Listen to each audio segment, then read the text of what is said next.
Welcome everybody to another edition of the C3 Friday Free For All, the show for Panther fans by Panther fans. That's right. If you would like to be a part of this discussion that we have every Friday afternoon at 7 p.m., you can join the Streamyard. I have posted the link and pinned it to the top of the YouTube and the Facebook chat. We appreciate each and every single one of you for being with us. Coming off of July 4th, everybody, I'm sure, had a great 4th of July. Happy Independence Day to everyone who celebrates. Happy UK Election Day to those on the podcast, too. Oh, yeah. You know, there's big things happening all around the world. But first and foremost, we're happy that you spend every Friday afternoon hanging out with C3 Nation. We appreciate y'all, man. And you know that we're going to do this with the best damn Panther fans in all of YouTube. You already know him and love him. He might tell you to shut the hell up. It's Panther Pickle. Pickle, what's up, buddy? Hey, guys, guess what? Like me or hate me, I ain't going nowhere. So get used to it. He said, suck it up, Buttercup. Pickle ain't That's going right. nowhere. I'd be damned. Next up, you know this man, bro. He is waving that C3 flag for the world to see. It is my man, the brand ambassador, Diesel Skills. What's up, brother? How you doing, man? Man, I'm doing fantastic because I'm here with my C3 brethren on another Friday night. Excited to talk about some Carolina Panthers football. You know, 2 weeks ago, I closed out the show, Cody. I talked about how Dave Canales had this large jar of spice, and he was continuing to dump this spice into the sauce that he's creating for the Carolina Panthers. And that spice I named was confidence. Let's add two other C's that the Panthers need for this upcoming season, and that's going to be continuity within the offense and defense, and that's going to be consistency with the offense and defense. And that right there gives us the three C's to a fantastic recipe for the Panthers and the recipe to the longest running Panthers podcast. Let's go, Cody. Let's go, C3, baby. You already know what it is. Next up, hey, I don't know if we've gotten there yet, but I know my man was only 2 followers away. We were, now we're not, but we'll get there. Hey, we'll get there, man. We will get there. My man, Colby Griffin, back on the show. Cole, what's up, brother? How you doing, man? What's happening, people? Deez, you were thinking that I want to throw in another C word there, and it's going to be a clean one. It'll be suitable for everybody. When it comes to this division, I need to see championships. How about that C word? That's my favorite one. Glad to be here with y'all as always. Let's get it. Happy to have you, brother. Next up, hailing all the way from the money-rich sand dunes of Saudi Arabia, it's my man, Jake the Snake. Jake, what up, baby? What's up, man? Chilling. It's 120 on his porch right now. Yeah, it's Right, 130 degrees. Hey, I'm telling you right now, this is my Cam Newton throwback, y'all. Don't be hating. Don't be hating. It's my Cam Newton throwback. Yeah, that's that Cam Newton. You're right. Hey, my man slide down. Don't hold him. You know what I'm saying? Hey, next up, hey, it's about 12 o'clock over with this man. Cam never did all that with the towel on his head. Put that bottle down. Yeah, Cam was pouting when he had a towel, so you can't be that happy. But hey, man, my man is 4 hours ahead of us. That is real dedication to be on the Friday Free For all the way over from the UK. My man Alex, aka C3 Brit Panther. Alex, what's up, dude? How are you all doing, boys and girls? I hope you had a lovely 4th of July, or general election day for me, at least. It's been a couple of weeks since I showed my face, so I thought I'd drop in today just for a little while and keep in with you guys, see how you were getting on, and like I say, talk some Panther football. So yes, sir. Happy to have you, man. Happy to have you. It. And by the way, shout out to Just Don't Care. Look, his name might be Just Don't Care, but that man cares. I'll tell you what. Gifting 5 memberships to those in the chat. Just Don't Care. That's big time, baby. We appreciate you, brother. Thank you so much for your patronage. And listen, last but definitely not least, my man. He is a staple of the free-for-all now. It's Trigger Smitty in the building. Trig, what's up, dude? What up, C3 fam, man? Let's crank it up. Let's cook it up. It's Friday. Time to talk some Panther football. Let's keep it all the way real. like we always do. Let's Yes, do sir. it. Like, hit that subscribe, hit that notification bell for every single time the C3 Panthers podcast goes live. Shout out to everybody in the chat. Dan Floyd, Red Swarm, I see you. What's up, bro? Supernova Moore, Risby, Michael Wydrick. What's up, brother? Nick Tri-State. Man, we have a great podcast tonight. We're going to talk about Panthers Mount Rushmores in honor of Independence Day. But we're also going to talk about Bryce and the boys are getting in some work with Derek Brown, Shaq Thompson, Chuba Hubbard. We're going to talk about all that. But first, we're going to talk about the latest controversy going around Panthers Twitter, Panthers Facebook, anywhere where you can find Panthers news. Nicole Tepper's name is back in everyone's mouth. And the reason why is due to a clip that happened, 2 weeks ago now. It's funny that this even came back around. And how it even happened is funny in my own opinion. But Nicole Tepper making her views and opinions known in the draft room. Now, before we go forward, I just want to say that the opinions that you will hear today are not all representative of the C3 Panthers. There you go, Cody. We let everyone come in here and speak their thoughts and speak their mind, and we let them do so freely. But I am a defender of Nicole Tepper. But before we do, let's jump into the clip that got everybody talking. About the say-so of ownership and draft decisions, and Nicole Tepper herself. This is the clip that got everyone all upset. You get a chance to see the future of our league come in. He's like, would you trade up for the guy that I like? I said, yeah. Same guy you like. Cool kid. This is Christmas. This is an unbelievable atmosphere. At the edge of my seat right now. Anytime that you put a lot of time So in, one more time for those of you who missed it. This is in the war room, and they're talking about the move up for Xavier Leggett. So when speaking about Xavier Leggett, she said You this. get a chance to see the future of our league come in. He's like, would you trade up for the guy that I like? I said, yeah. Same guy you like. Like such a cool kid. Same guy we all like. So they're talking about the same person, which is Xavier Leggett.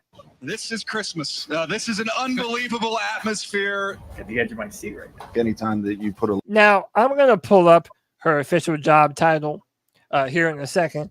But Nicole Tepper is a part of the front office. She has an official job with the Carolina Panthers. She is not just the owner's wife. But yet so many people seem to look at this as an extension of all the owners sticking their hands in the football decisions where they don't belong.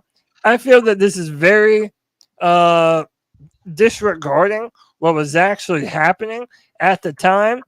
And let's be real, I feel like a lot of people, and I'm not going to speak for anyone, but I feel like also some people are just like, why is this older woman speaking about football things?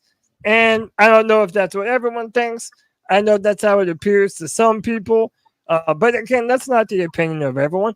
This is the free-for-all. This is the show for the fans, by the fans. I want to know what y'all think. I'm going to let y'all jump in on it. Who wants it first? I'll take it real quick. I understand I'm next. when this first came out, a lot of people didn't see the whole clip. They saw a glimpse of it. And people assumed that it was about a guy later on, the running back, which I like him too, but it's not about that. So I heard Mike Florio on Pro Football Talk speak up about this today.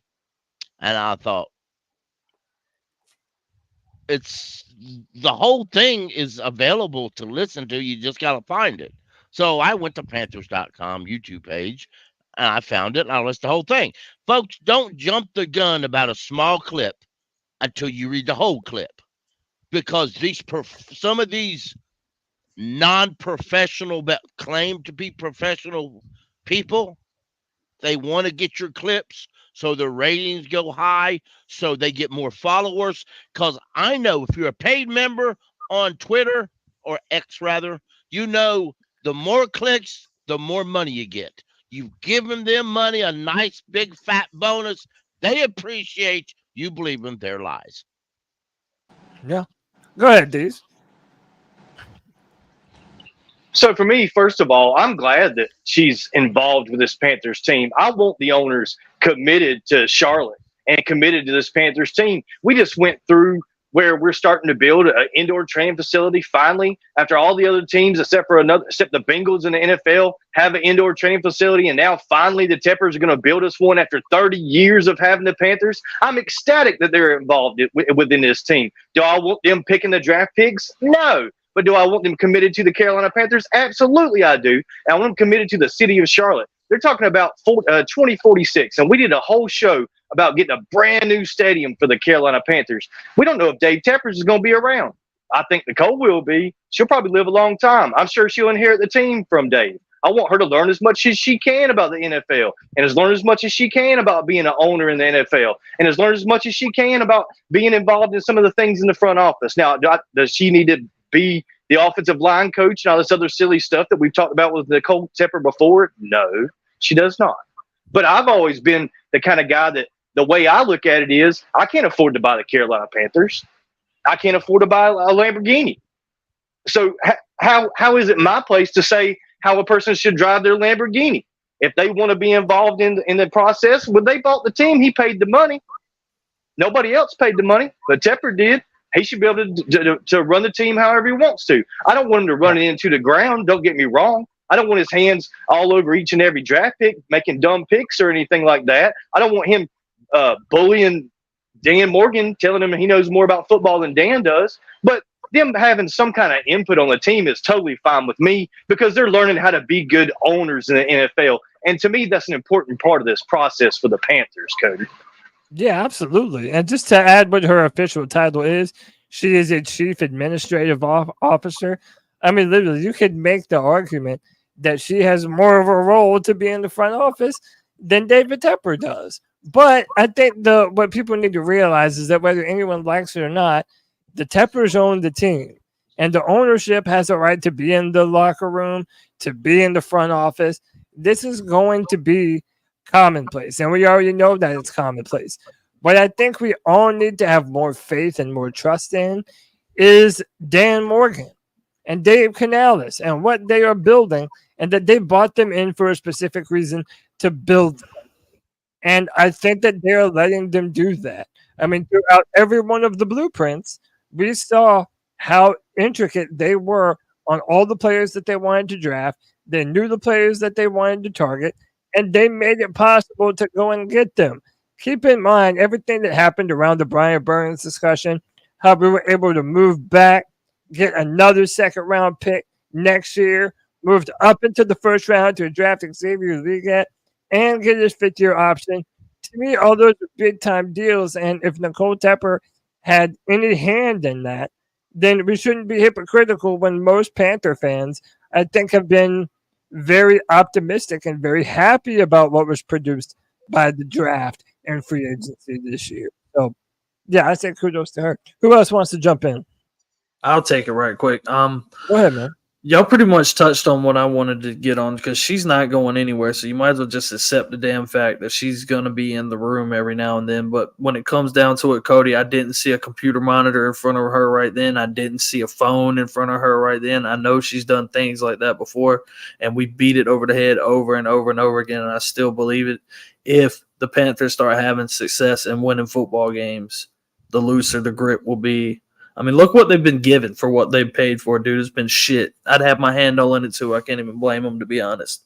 Yeah, could you imagine owning a football team and not having say-so in the football team? Like, dude, people are so hypocritical when it comes to these things sometimes. Yeah. And then I say people, to this point, no one on the panel has disagreed that Nicole Tepper has every right. But, you know, and I think part of it is a lot of us live on Twitter too much. And we see a lot of the dialogue and the clickbait that goes around, like what Pickle was talking about. You know, if it bleeds, it leads. People want that interactivity. Dude, people blame me of being an interaction farmer on Twitter. No, people who post stuff like this are farming for interactions. I'm always being authentic with you. A lot of these seem to be just fake outrage, in my opinion. And then I'm gonna introduce someone. All right, sorry. If you own the Panthers, and I want everybody to give their opinion. If you own the Panthers, would you go home, prop your feet up, and let everybody else run it? Or would you have to be actively involved? You probably should prop your feet up, but everybody's gonna. Not if we're losing, Cody. Yeah. If we're losing, I'm all in it. Yeah. If we're winning, I'll stay out of it. If I'm winning, I'm going to be that fan. I'm going to stand up in the bleachers and say, y'all, I own this shit. Yes. Keep spending your money. I see Alex. I'm going to get to you in a minute, Alex. Let me make sure we get a couple more people in here. First up, let me get Jake in on this. Jake, how are you feeling about this? Do you think this is ownership putting their paws into too much of the decision making, or is this just overblown? I think it's overblown, and I think it has a lot to do with her being a woman, and I think that's wrong. I think a lot of it has to do with her being a woman. I don't think a lot of people understand during the Matt Rule era, if I'm not mistaken, y'all can correct me if I'm wrong, didn't his wife made a Chuba Hubbard pick, basically? Didn't she call him and say, hey, you got to get Chuba Hubbard, right? Am I wrong about that? Yeah, you're right. It was his wife. It was Matt Rule's wife. Yeah. That's probably one of our most successful picks that we've had, actually, in recent years. So, I have nothing against Nicole Tepper getting her input in. She might know more than David Tepper, and that wouldn't surprise me whatsoever about football at all. So I have no problem with her getting her input, man. It don't bother me none. Jermaine said he'd be chilling on the yacht, waiting to fire another GM. That's what's up. That's what's up.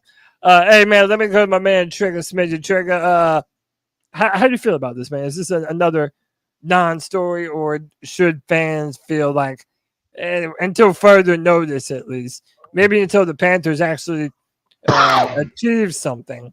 Is there any legitimate argument to this, or is this just a non-issue? I mean, to me, it's pretty much a non-issue.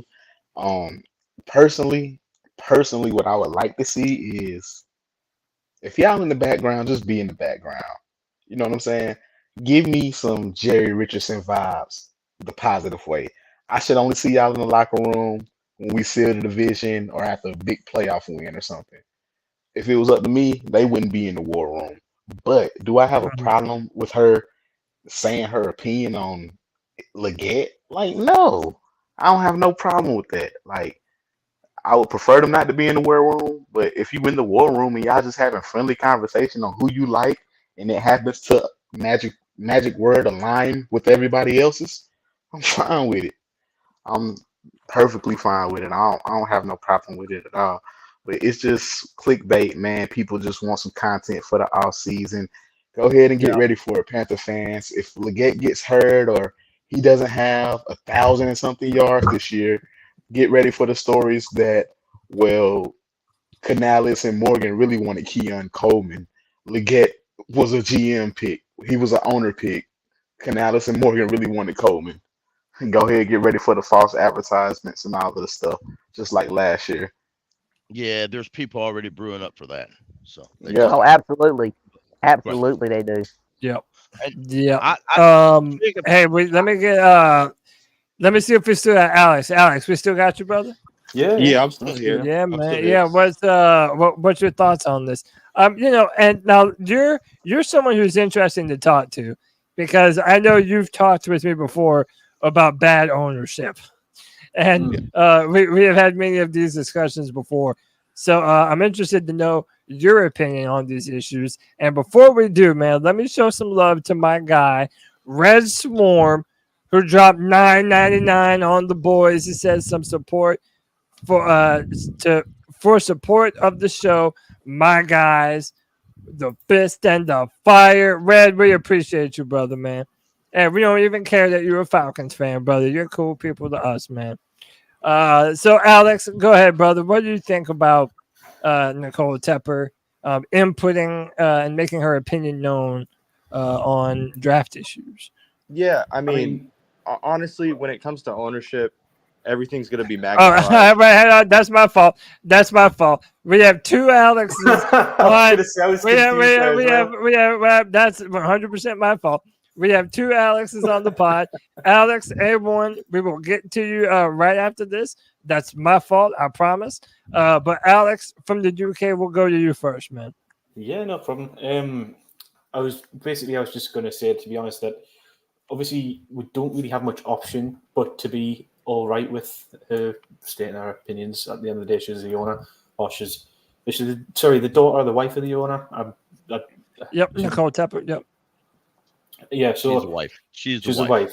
Right. I was going to say she basically has the right to say what she wants. But the thing that goes for me is that for UK sports or sport in general over here, you generally have an owner who, for the most part, will sit back and will employ other people to do the main decision making. The owner themselves are generally just a wealthy fan who basically just owns the club or the team as an asset to make them look good in the public eye.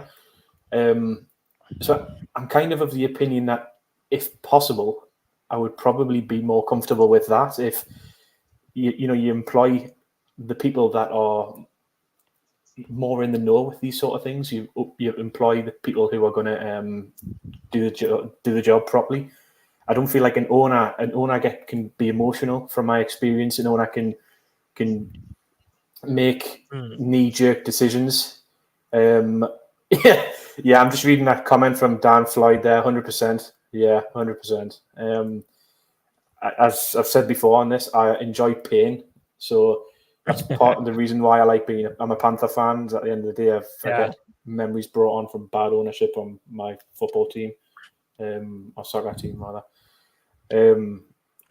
But yeah, you've got to employ the right people to do the job. So as far as I'm concerned, she can have an opinion, but I would like the owner to basically just be there to make changes when things go badly wrong. And I can understand why she's wanting to be involved, because things haven't been good for the last few years. So as you say before, until things start going right, you kind of will expect them to be a little bit more involved in decisions. When things go well, leave it to people to do their jobs. Absolutely. And let's also be big enough to admit and to say that we just don't know what is ever said in these draft rooms. Like, even everything that you see on the blueprint is very measured and calculated, what they let you see and what information they let out. And if they have clips of everyone in the building talking about how much they like Xavier Legette, then of course that's what they're going to show. But you also don't see any of the times that David Tepper or Nicole Tepper might disagree with the decision being made. Again, there were unsubstantiated rumors that happened and swirled around last year, but this was a rumor sprouted by Adam Schefter about some opinions that Nicole Tepper may have had. If you're the Panthers and you made that trade, and bad, and it's bad. It makes I like to tease the owner. I do too. His wife was a big CJ Stroud person. Oh, is she really? She liked CJ Stroud. Okay. So again, if those are the rumors, well, then they're clearly not. Again, and by the way, no one's saying that that's real. They're all rumors. But if those rumors were indeed true, well, then you can have a lot of different opinions on that. You might say that they need to listen to Nicole Tepper more, but you could also say that if that was the truth, then her opinion wasn't valued over other decision makers in that front office. So to me, if you're somebody who's trying to say that Nicole Tepper is making actual decisions for this team, I just don't think that that's rooted in any truth necessarily. I agree. I think a lot of folks want Tepper. The Panthers suck. We have a very massive losing record. If we had a winning record, people wouldn't be so hard to look at somebody else. But right now we suck. and you've got to blame somebody. You've got to say, now, wait a minute. We've sucked since 2018, and that's when Tepper and Nicole got it. It's their fault because they are owners. It's just a natural thing, I guess. Myself personally, though, if I look at now and I look at, say, a few years ago, I would rather we see the David and Nicole we seen this draft than the David and Nicole we seen the last draft. Because the last draft, they had their nose so far into it, if a quarterback farted, they'd be the first to smell it. Now, Nicole and David, we saw this draft, are legit owners, like a David Tepper sitting up there. A lot of that, I saw a guy who was just wanting to know the information when we drafted a guy. He wasn't telling anybody he had draft. It was just they took somebody and they said, oh, this is a really good guy. And he's like, okay, all right. That's just basically what it was. Nicole, I believe, is basically the same way. And I believe that a while ago, she was just passing a message from somebody. Because if you listen to it real closely, she said, he said. So she was passing a message. Now, but if it makes people feel good to blame David and Nicole for everything, they've got plenty of money, and I'm sure their feelings aren't really hurt in the end. I mean, they don't even know you exist. Number two, I really like what Adam Shepard said there. It to me, it answers a few things and opens up some more things. Yeah, but there's lots of different questions. Yeah, go ahead, dude. Here's the thing. People don't root for billionaires. People don't wish billionaires more success. And you're going to see that vitriol online each and every time they make a headline, no matter what they do, right or wrong, good or bad. People are going to spin it in a negative way to say, you know what? Billionaires suck. And I get it. I get that 100%. I do. They're rich, and there's a lot of disparity in the United States between the people that have and the people that have not. And I understand that take. I do. But they just turn it in all kinds of fashions. And this is a good example of it. How do we not know that Dan Morgan hadn't already convinced the Teppers that Xavier Legette was the guy they needed? And Dave Canales as well. Both of them together went to the Teppers. They made a presentation about how good they liked Xavier Legette, their plans for the draft, and the Teppers just bought in 100%. And then she was just kind of chiming in on the conversation that they had earlier. That's what it kind of come across to me as. And Dan Morgan, Dave Canales working together in the past, they very well could have done that. Dan Morgan got hired for a reason. He's got some kind of relationship with David and Nicole, no matter what that may be. Now, we don't know the details of that, but they liked him enough to give him an opportunity to be a first-time GM for this team. And I'm going to cheer for Dan because he was a previous player for this team. And I'm just going to hope that the Teppers are listening to Dan and not bullying him around. And it certainly didn't seem that way to me from that particular clip. Absolutely. And by the way, hold on, Pickle. Let me do a couple things. So to Carolina Logic and the Real Sunchild, if y'all want to come on the show and talk to us, holla at us, man. The links are in the description. If y'all think that we are giving them a pass or that we're okay with them making quote unquote emotional decisions, well, you gotta come and defend that take. Because listen, if you followed us for any length of time, it's not like we're averse to criticizing the Teppers when the Teppers need to be criticized. But that's not what we're doing here. There's meaningful criticisms, and then there is like silly shit.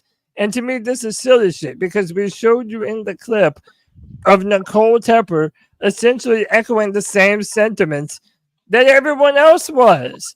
So, I mean, are you upset with Xavier Legette as a draft pick? Like, are you saying that it was because of Nicole that they drafted Xavier Legette? Like, that doesn't make any sense to me. Hey, listen, this is a free for all, baby. If y'all want to come on here and talk your shit, then come and talk your shit. That's what it's for. Let me introduce my man Alex, A14 Panthers, holding it down on the West Coast for Panther Nation. Alex, what's up, brother? How you doing, man?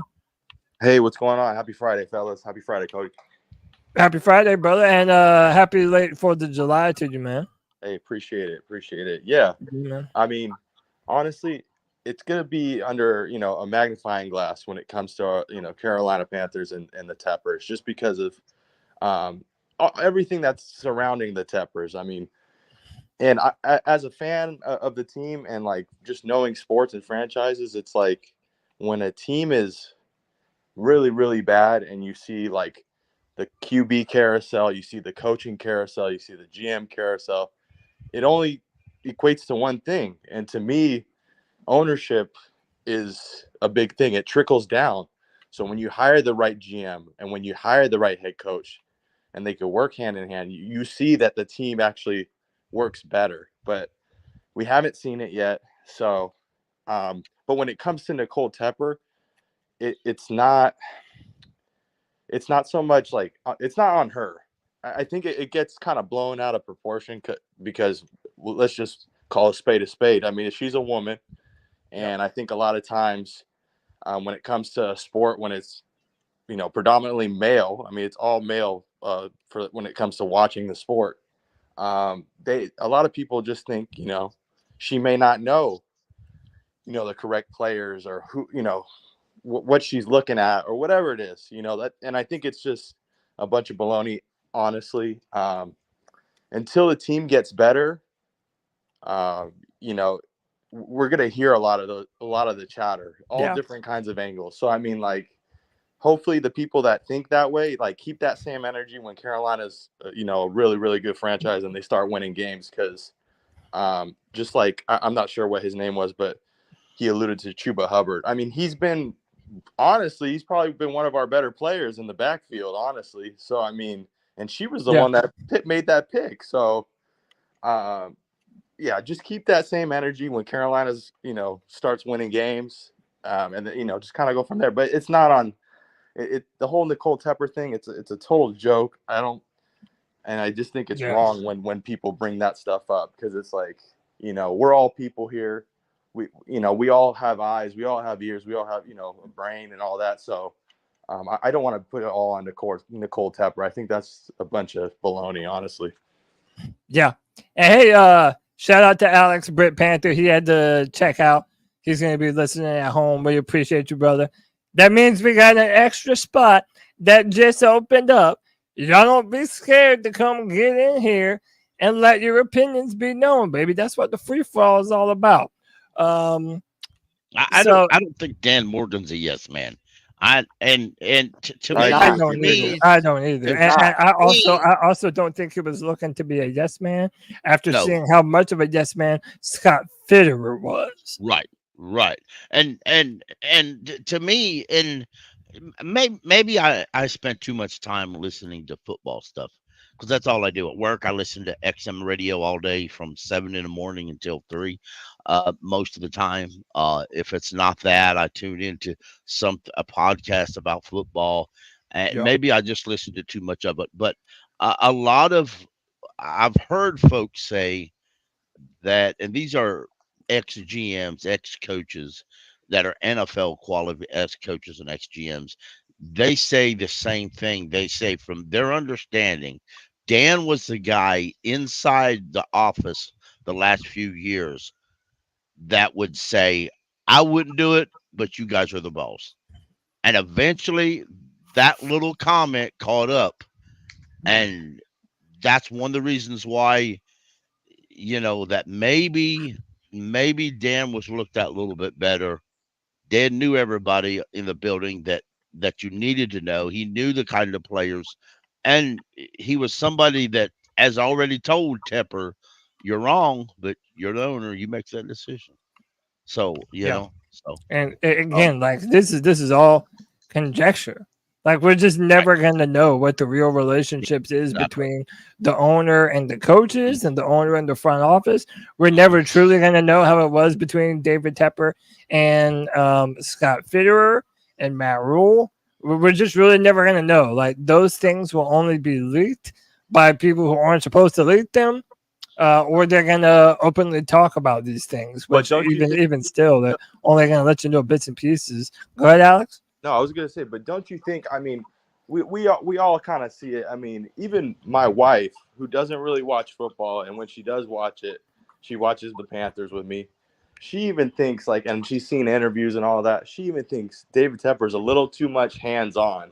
I mean, he's a little too much hands-on. And I didn't even really notice it from the beginning, but then I started seeing the trends and everything, and you could kind of see even just like the little things. David Tepper throwing drinks, David Tepper going into the restaurant and talking to people. Like, he takes it to heart, and there's got to be a reason why he takes it to heart, right? Because he probably is doing a lot of the everything. Oh yeah, he's stirring the pot. He's stirring the pot. Yeah. Absolutely. I'm sorry, Jake. Well, let him finish his thought though. Go ahead, Alex. Oh, I was good there. Yeah, I'm just saying. Okay. I think David Tepper, like, I think he does a lot of the stuff behind the scenes, honestly. And I think now that Dan Morgan and kind of what Pickle alluded to, like, I don't think he's a yes man. I think Dan Morgan's somebody that will like stand up for himself, and he's going to say, no, like, we need to do this. This is what we need to do. So go ahead. Either I think Jake was saying Go ahead, Pickle. Go ahead, Pickle. Okay, real. I just want to say this. I know people referring to the drink situation where he threw the drink on the fan in Jacksonville. I want to add in this because I think it's relevant to some conversations. According to Sheena Quick, last week, she was having doing an interview with Ricky. Help me say his name, Ricky Bobody. Yeah, just say Ricky Bobody. Yeah, Ricky Bobody. They were doing a podcast, and I think it was Ricky's podcast. But anyway, it was a good 45-minute podcast.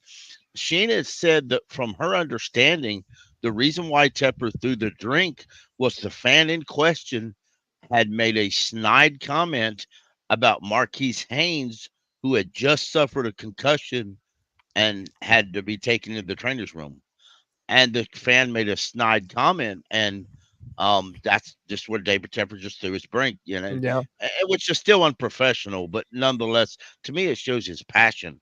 Now, I know the fan in question has often said, well, he didn't do nothing wrong. Well, wait, you think he's going to admit it? Do you think he's going to admit it? I mean, he's not going to admit that. I mean, it's like the whole Nicole Tepper preferring CJ Stroud thing.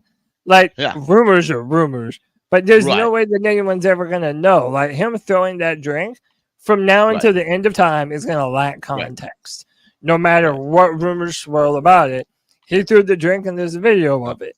But at the same time, like, we're moving forward. Like, if that's the story that is the truth, then that does make us think a little bit different about it. Or if it's the situation that we need to tell ourselves for people to like Tepper more. I think that D's kind of hinted in on this earlier, right? And we sort of saw this in the stadium deal that just went on. Like, there's this air of, well, why are we defending billionaires and whatever? And again, those are all real discussions rooted in very real world topics, but we try and keep it to football. And right now, I like the fact, I'm going to keep it very real with you. In today's age where these owners are essentially going to have to break out the pocketbook in order to do things for their stadium and to get people in the door and what they can and can't afford when it comes to contracts and having to have money in escrow, I like that our owner has deep pockets.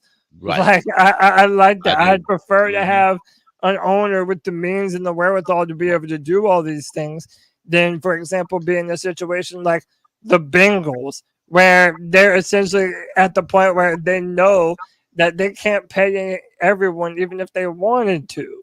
So, I'm not trying to be a Tepper defender, but to me, there are meaningful criticisms and there are criticisms that are just like, what are we doing? And to me, this is one of those. It's a what are we doing? Right. Absolutely. Absolutely. That hat situation Daryl Sunchild brought up. I love it. If you go back and look into that situation, refresh my memory. What hat situation are we talking about? Where he walked into that restaurant in Charlotte. New word. Oh, dude, that was so overblown, dude. It was. Even the owners. If you get your news on Twitter and you don't get it nowhere else, you're gonna swear David Tepper stormed the building with his security, ripped the guy's hat off, smacked the wife, kicked the dog, stormed out there in the he said smack the wife. I mean, everybody laughed. Everybody had a joke. Tepper gave the guy a Panther hat. He laughed. Everybody laughed. Yeah. And Yeah, Tepper but- went out smiling. Everybody in the restaurant was smiling. They shared it on Yep. security cam because they thought it was cool. The Yeah, only and- people who are blowing up about it is folks who are looking for something to hate because Yeah, it they're makes them feel good. sort of looking for things to be They're upset. trying And to the be last viral. thing, I'm just I'll saying, say, and then I'm going to pass it to Alex. To me, once the Panthers start winning, all of these are going to go back to being non-issues and non-stories. Let us pray that that day is soon upon us. Go ahead, Alex. yeah, no, I'm just saying, like, I agree with you, Pickle, but at the same time, when you're a bad franchise and you're not winning games, you just can't do that. You can't do those things. You don't see other owners doing those things. I mean, and I know it's probably because it's Tepper and the joke's been him since day one, since he's been there, but you just can't do those things. And I do agree as far as like it probably had something to do with like with the drink throwing, but more had to have been said because there's no way someone just had their video recording right away. There had to have been some bickering back and forth before for someone to have their video ready to go. Like, I don't think it was just like one thing was said and then boom. Because like, I think And there was we'll a lot never know. more that was said in there. Who knows? But I'm just saying, I think there had to be more. I respect that, Alex. I personally, I respect your opinion, though. I need to say more of that to people if I disagree with them. I respect your opinion. My personal opinion, speaking for myself, not for C3, not my own personal opinion. I don't care that David Tepper threw the drink at the Jags man. I really don't. I consider that an emotional fan.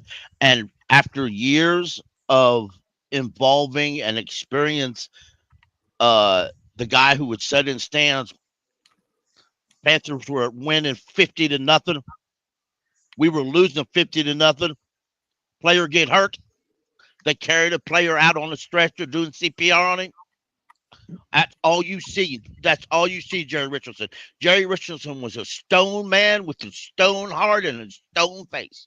Do you think he would put money in the stadium? He would not. Jerry Richardson was alive and still on these Panthers. He wouldn't ask for a dime from the city, nor would you get anything. It is what it is. You deal with what you deal with. And when we start losing, we would have lost every side. Jerry Richardson refused to fire coaches in the middle of the year. And he wasn't as rich as David Tepper, and he would not. I honestly, Matt Rule probably would have finished his contract out. Frank Wright definitely would not have been fired after 1 year. Frank Wright would be our head coach this year. Yeah, dude, there's so much that goes in it. I'm just saying. I understand to me, David Tepper had to learn how to be an owner. A lot of the he's a fan. I'm really bad with names, and I really wish I could.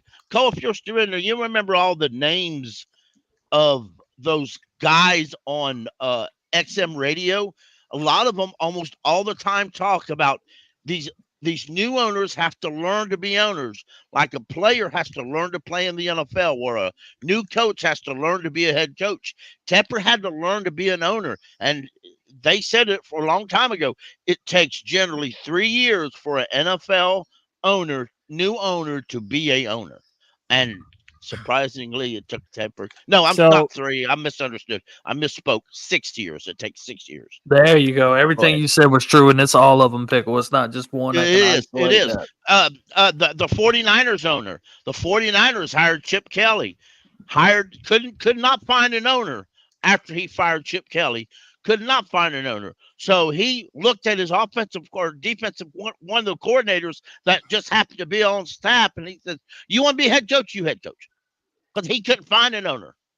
So then after a couple bad seasons, he again hired the same firm that Tepper did and said, "Fix this mess." And they said, "Okay, we're going to pay you to hire, and you go sit in a corner." And he did. Look, this is pretend that we're at a bar, right? Because what this is about to be is last call.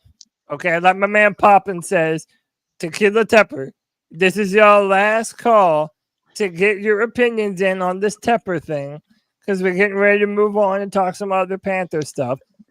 Are there any more final thoughts or things that would like to be said about this Tepper situation. Go ahead, Trick. All right, yo, what Pickle just said was absolutely 100. I done said this a couple times, bro. Like, he's a first time owner, so I'm okay with mistakes or doing stupid stuff. And when you worth $20 billion, I mean, and you got an ego, you're gonna see stuff like the throwing a drain. You're gonna see stuff like the taking the hat off. Because I know when I found out we was getting a new owner, I only had one concern. And I was like, yo, if he keeps this team in Carolina, I really don't care what he does. As long as he don't relocate the team, I'm good. You know what I'm saying? And so, me personally, I wasn't bothered by that drink thing. And I absolutely kind of was rocking with that whole hat situation. Like, bro, this is like the official Carolina Panther bar to watch games at. And the host is sitting in with the eagle hat. Man, take that off. This is Carolina Panther bar. Here, go get a Panther hat. I like that. You know what I'm saying? Yeah, like have that. some pride in your city and the place that you live where you do business. I agree. So I can deal with mistakes. What we haven't seen from Tepper that I feel like he doesn't get a lot of credit for is repeated mistakes. You know what I'm saying? He bad move with Rule, bad move with Wright. You know what I'm saying? You giving guys scheme advice. You don't do that no more. You know what I'm saying? You got a guy from college, your next coach, you wanted experience. He overcompensates too much. You know what I'm saying? But he doesn't follow the same pattern of mistakes. And this year, I feel like he finally got it right. Bring in the GM, bring in the coach together. You let the GM have a say so on who the coach is. You know what I'm saying? I don't see repeated mistakes.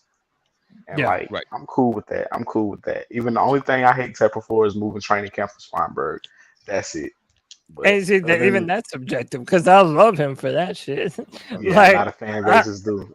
Yeah, like I love him for that. Like that's in my backyard. Like, and it's what you said too. That the fact that we're not dealing with the relocation controversy, like we're not worrying about the Panthers hightailing it to Austin or wherever they're saying the team would be now. No, we're here in the Carolinas. It's going to stay here in the Carolinas. And for as much as people get on to David Tepper about, one and done in coaches and whatever, at least that man is committed to winning. Like Pickle was saying, like if it was Jerry Richardson, he might have given Matt Rule the entire 7 years. Just like Jay-Z needed, you know what I'm saying? Because we know Richardson didn't know nothing about that. He'd have believed everything that Matt Rule told him. And who was it that had to go to Richardson like when we first started and tell him like, yo, you gotta stop spending all this money on free agency. We have to build through the draft. Jerry Richardson had to find his footing too. You know what I'm saying? Yeah, so that was probably a little before my time. I don't even know if I remember that. In fact, I'm sure it wasn't John Fox, because John Fox, maybe it was Marty Herney. Yeah. Well, that would make sense. Marty Herney was the OG in the organization at that point in time. And it also makes sense considering that we paid Jonathan Stewart and D'Angelo Williams. I don't know, man. But listen, everybody's learning on the fly. Bryce Young did not look good playing quarterback last year. He was learning how to play NFL quarterback on the fly. So as time goes, you expect to see, growth in what they do and how you carry yourself and how you handle yourself. David Tepper has been a minority owner of a team before, but he's never been the actual full-on owner of a team. And he has had a lot to learn in this business. And he's, he went through the hard knocks of being the owner, but he might have to go through more. But hey, ask Commander fans. You don't get a say so in who the owner is. So we might as well cozy up to the Teppers, which I don't mind it, man. Yeah. Last no, thing. I think. Oh, sorry about that. You can go. I'll go after you. Go ahead. Okay, thanks. Last thing for me. I mean, when it comes to David Tepper and all the things that did happen, obviously, like my side of it is more like it's more magnified because of the team losing with the Tepper stuff, like the drink throwing, the hat thing.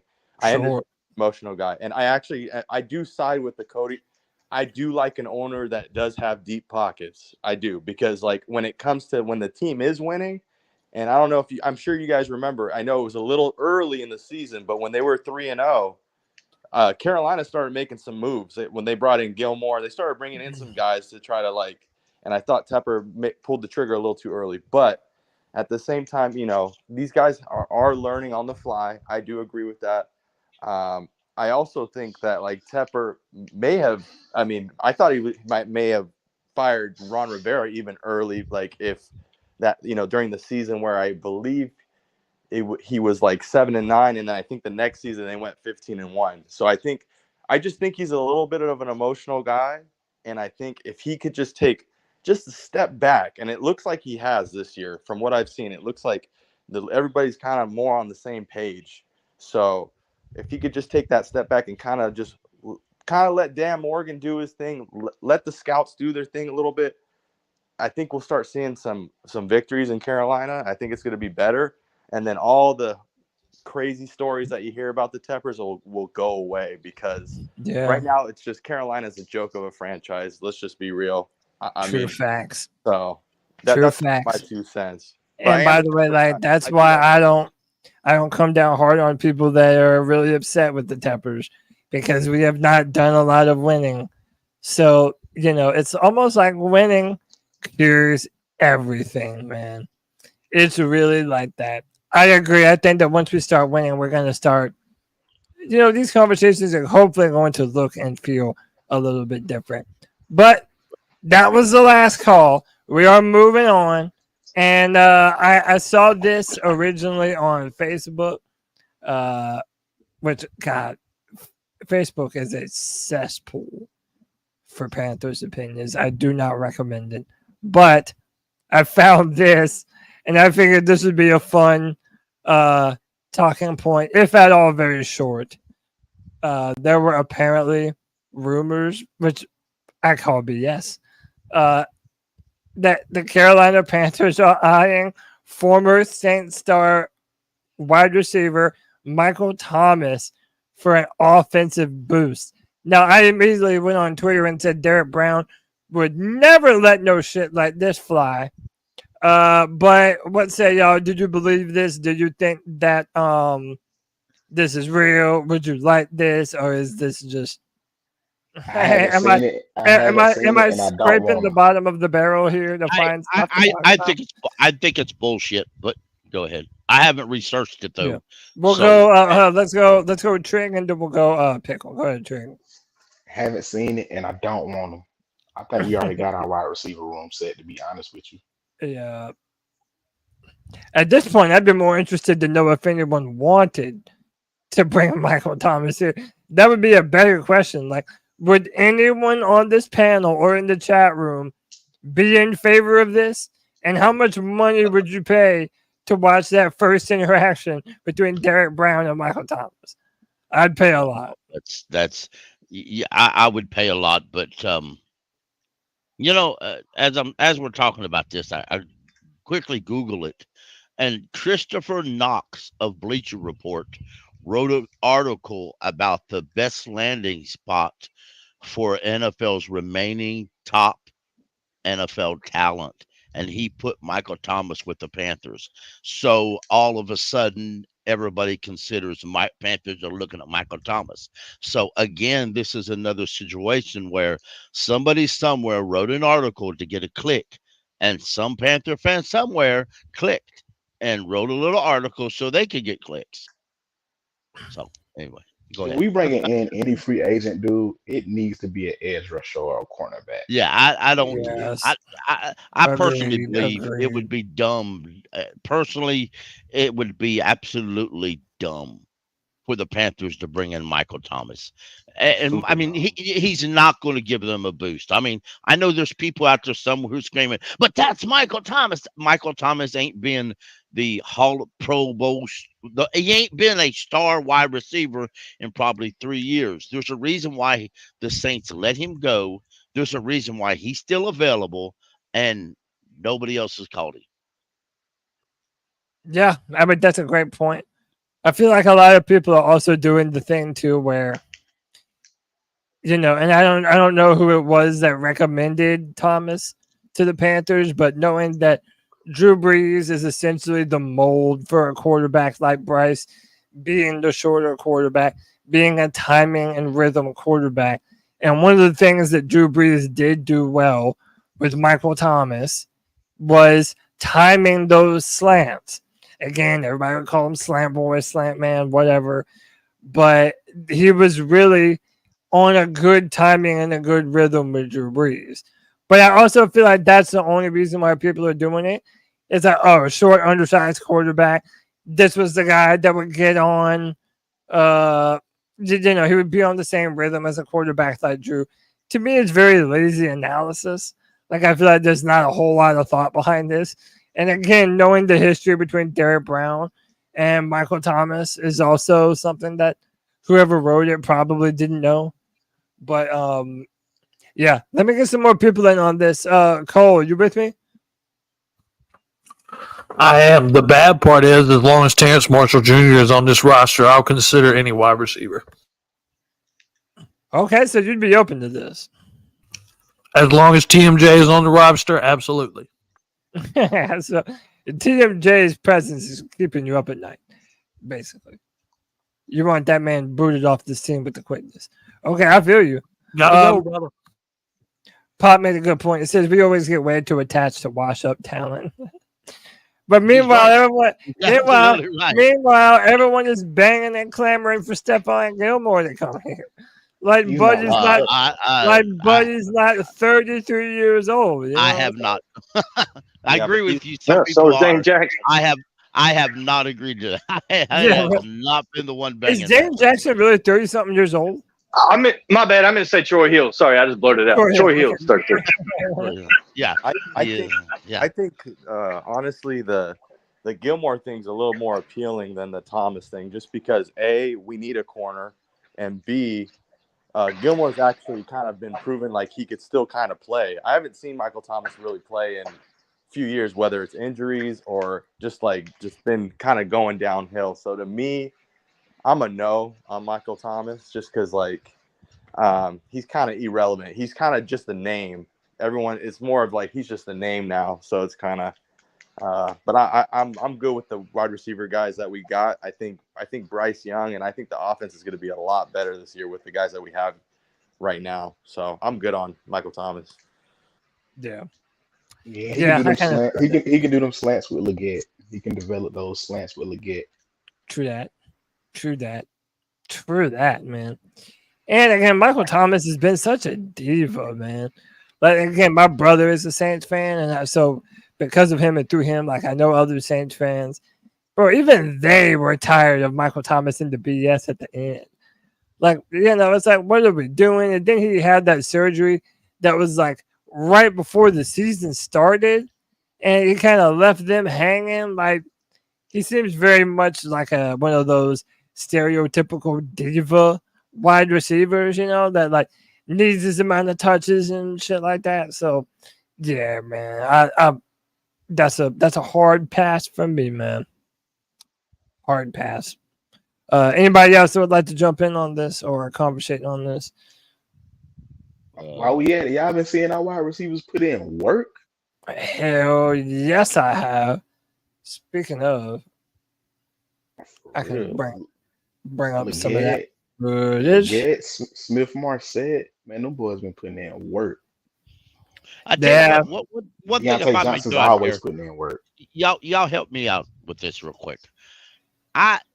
You see Xavier Leggett after working the Tushy off. I mean, he's working hard. Yes, it is. Does it not concern you a little bit about remembering J.C. Horn, who also from South Carolina, worked that hard all the time, and then he ain't been nothing. Hurt himself. I mean, does it not concern y'all a little bit? Am I like overthinking this? Because I keep thinking that. I think, now he's working too hard. He's going to end up on IR.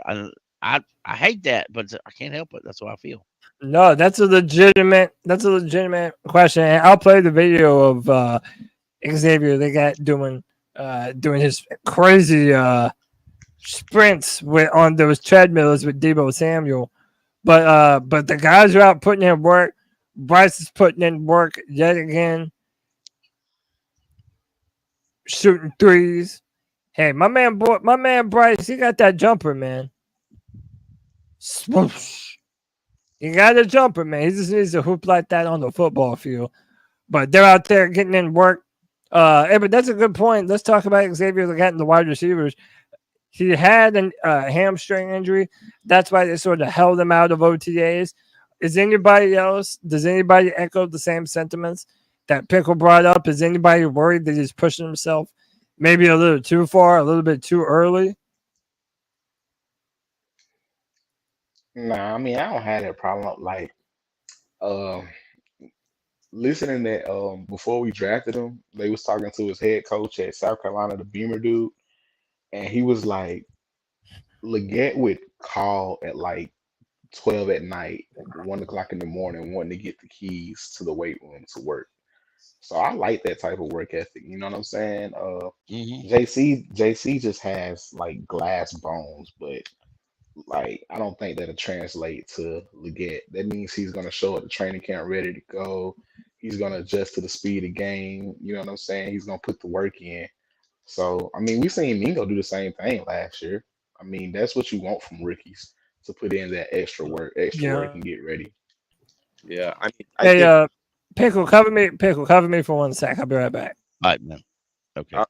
I was gonna say, I mean, like the like when it comes to like hamstring injuries, like I mean, typically, you know, I always said like, at least on my side, when it comes to hamstring injuries, it's usually possibly, you know, maybe a little bit out of shape, or like haven't been doing the proper stretches that you need to do. Like, so when it comes to hamstring, I'm okay with the you know, Xavier Leggett trying to push himself just to get ready for training camp. I mean, I know typically you kind of want to lay low, but it always sucks when you're laying low for too long and then all of a sudden first play out of training camp, now it's a hamstring again.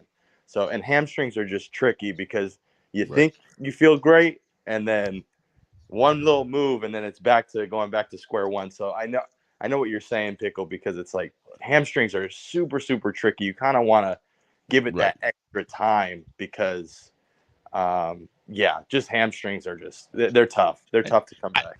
It did make me feel good when I saw some video of him working out with other fans, other Panther players, and some vets out there, and that made me feel if they feel he's overworking it, they can kind of reach out and say, "Slow down, Rook." But you know, that's good though. And I guess JC Horns kind of got me scared a little bit. What you think, Cole? You're muted, sir. That's better. I said we're always worried about JC Horn, though, Pickle. That's nothing new in this scenario, unfortunately. Right. When he's out there, he's good. I don't have any problem with him damn near guarding anybody when he's healthy. And we haven't had a quarterback like that in forever. Yeah. So it's a really tough deal because it's out of his control, those bullshit injuries sometimes. Maybe with this new coaching staff and the new GM and stuff like that, maybe let's just hope JC Horn's really healthy this year. I think that if he comes out and he's healthy all year, I think it would help settle a lot of people's reputations about it. I like Jane Jackson. Jane Jackson come out and dominates everybody. I want some I told you so's out there. Now there's the person I'm scared of. You want to talk about cornerbacks you're scared of? I just don't know enough about him. I'm just taking everybody's word for it. That it's gonna work out. Hey, this is the video in question of Xavier Leggett and Deebo Samuel going ham on the treadmill. Now, Deebo Samuel's just a conversation. We're going to get a Deebo to Carolina? Is that what's about to happen? I personally believe it could happen someday. I'm not saying yes, sir. But Yo, I do believe y'all can cancel that. I know Deebo. Later down the road, his last contract. Why not? Listen, man, he would go play for Dallas before he comes play with us. Yeah. When he was about to get drafted, I was talking to him. We was joking, and I was like, "Heard you going to the 49ers." It's like, man, we need you in Carolina. He was like, "No, sir." His exact word, "No, sir." No, he sir. said that? Yes, and Who was the coach at the time, though? I think it was Rule. But Who could blame this him? look this Yeah, this is a fun go fact ahead. about Debo. His dad is a die-hard Chiefs fan, like die-hard Chiefs fan. So I Yeah. was joking with him like, this was before the Super Bowl happened. I'm like, yo, the Chiefs and the 49ers play, man, for the Super Bowl. Who you running with? He was like, man, you know I'm running with the Chiefs. You already know. So nah, he'll Yep. come. Most of his Yeah. family likes Dallas. Yeah. So when I he was having I when they were He having was that riff-raff with the contract, if he had left mhm. San Francisco, it would have probably been for Dallas. But I know he I does not want to come here. I understand that right now. I do. I really. I mean, I don't know him like you do. I understand why NFL players don't maybe hesitate to come here because of the losing that we've done and the and it's not just the coaching issues and the losing issues. It's the out of date facilities. It's kind of all that together, and it's a situation and I know we don't talk about it a lot. Is some of these athletes when they come and they have a rough game, fans don't say it's all right, it's a bad day, you can go on. Fans rip them a new one because that's what Panther fans do. Now, all that being said, I would like to have hope that at some point it's going to change. And at some point we're going to be that guy or that team that people wanted to come play for. I've seen this.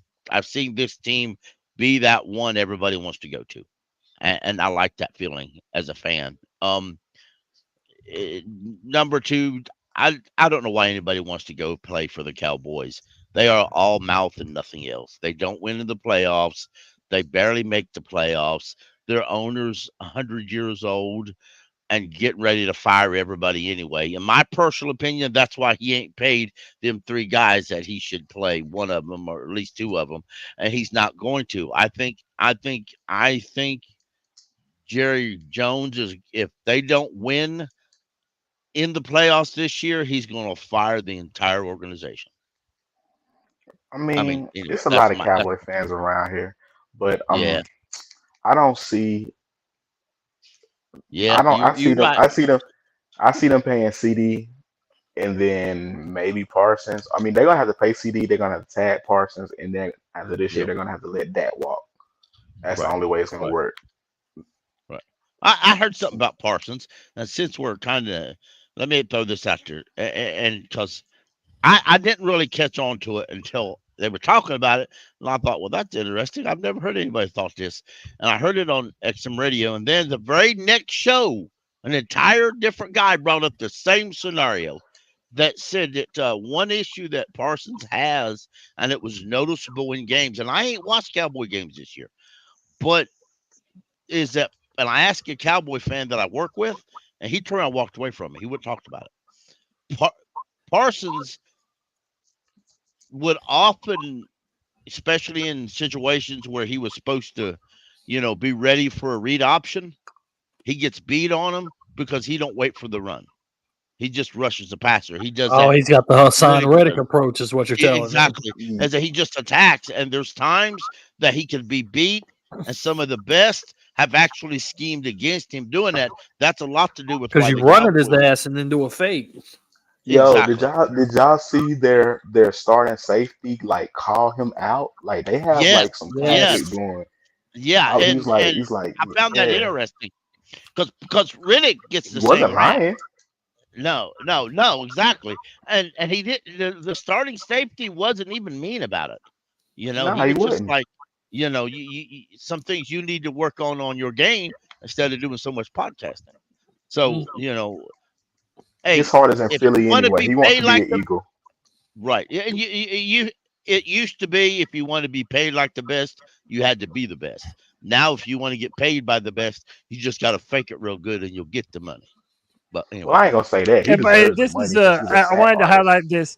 Wanted to yeah, highlight this comment because I feel like it's a good point too. From Sherwin Fitz, he says, "Are you yeah, kidding? The prestige is the big stage of why you would want to play in Dallas." And I think that's a good point. Like, you can say all the things of, well, they never win or whatever, but the players don't think that way. There's a mystique to that kid. But yeah, there's a mystique there, but you also know that you're going to be in prime time a lot. You're going to get a lot of opportunities if you're a big time player. So again, if you're a name like Deebo Samuel, it's a big deal when a big time player goes to a blue blood team like the Cowboys. So, also you have to factor in the state Red taxes. Players want to go to Texas. Players want to go to Florida.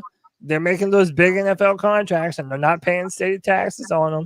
So again, that's why I always said if there was ever a place that was going to take the Panthers out of Carolina, it would be Austin, Texas, because it's a big city in a state that doesn't have state taxes. It'd be better for free agents. So, that's why I'm happy that we're keeping everybody here.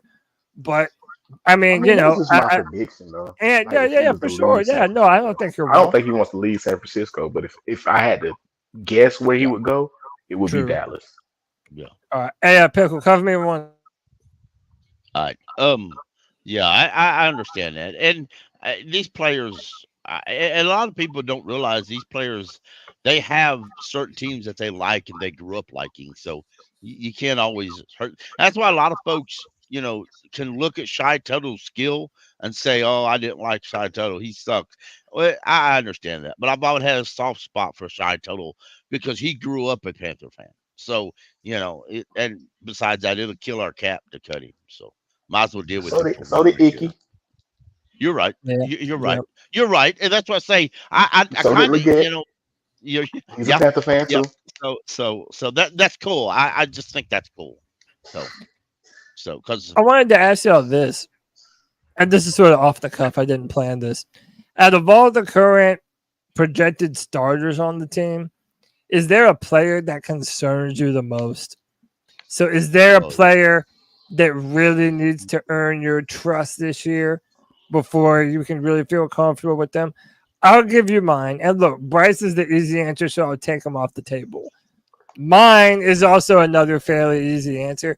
Mine is Icky and Kemekwana. I need to see that he can actually stay a sustainable left tackle of the future.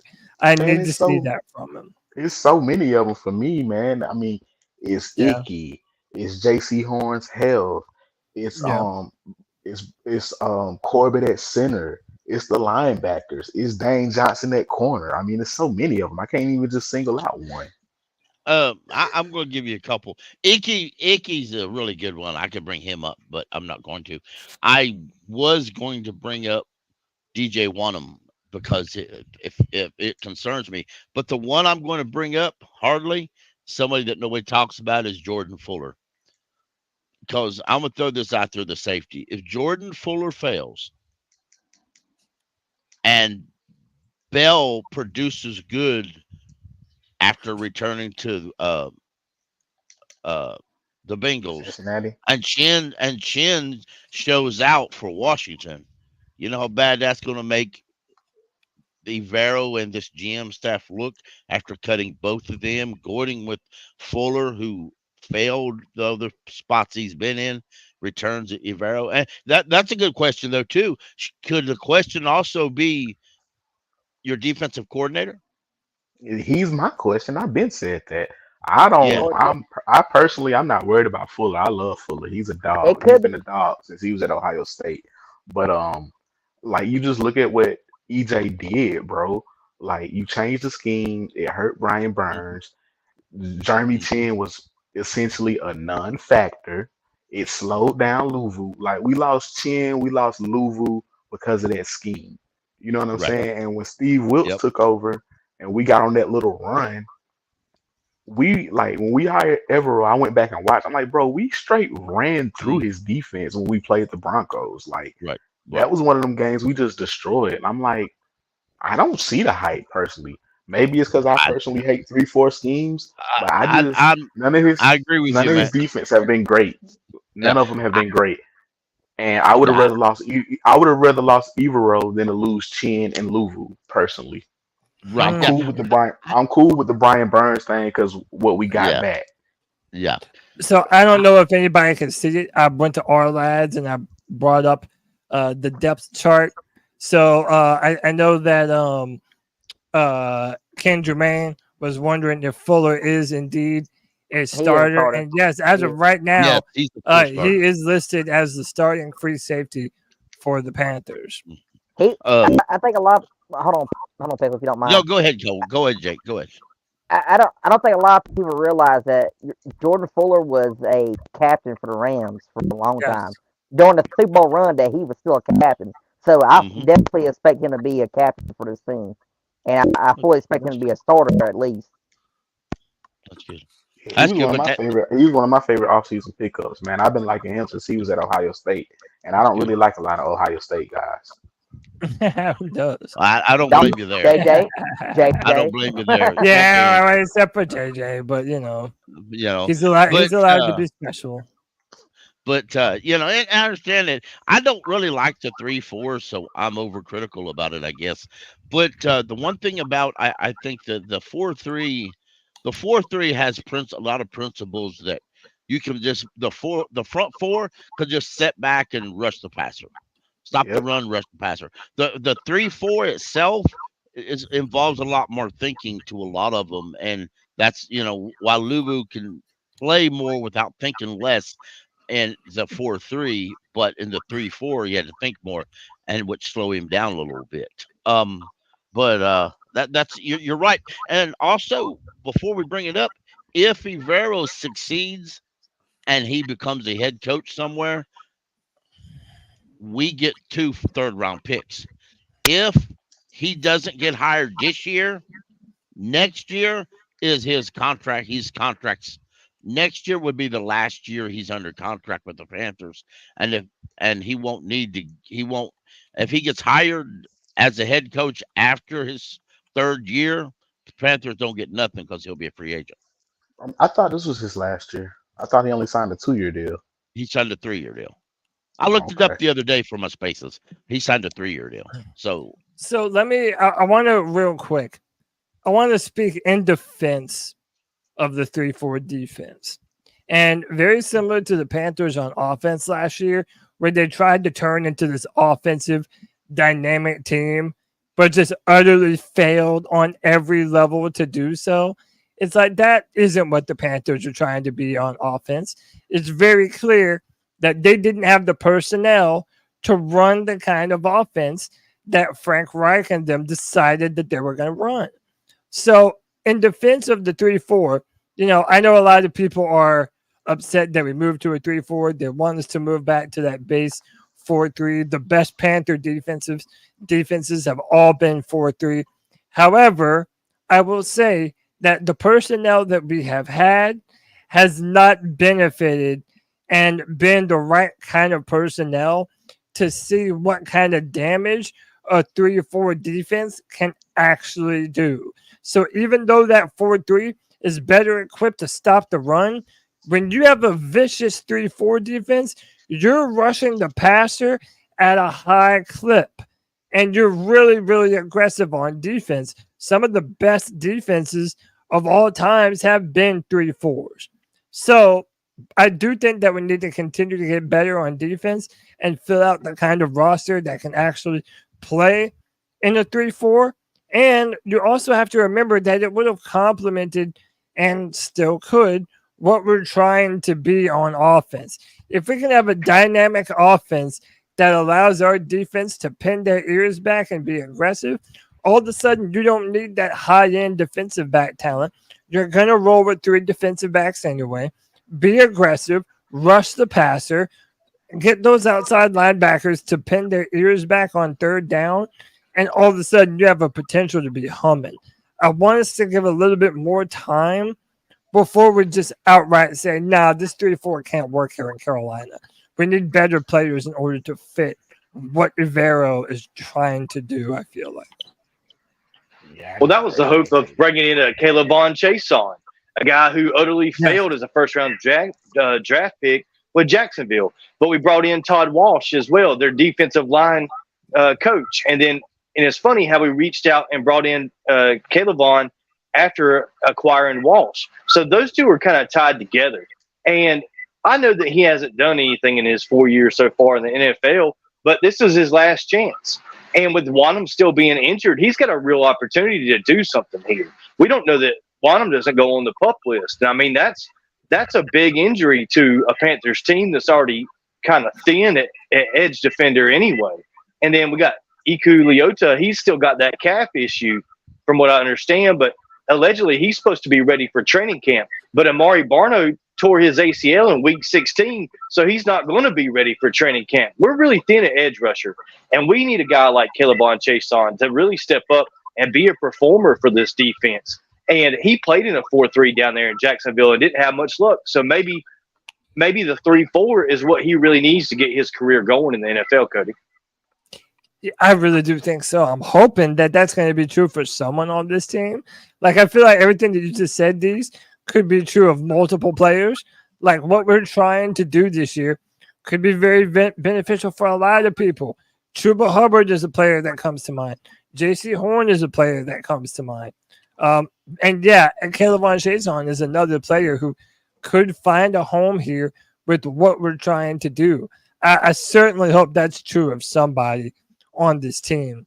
Are there any other, and this is for anyone on the panel, are there any other players that you feel like you might be a little doubting of this season, or that you really need to see something from?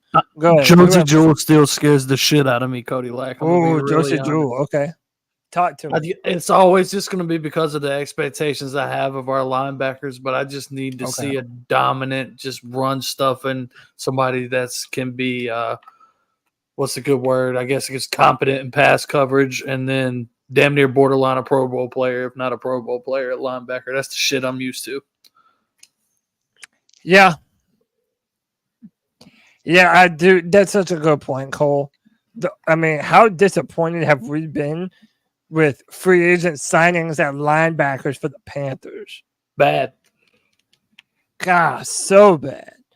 So bad, dude. I mean, we can go through the names. We'll spare you the pain of having to go through that.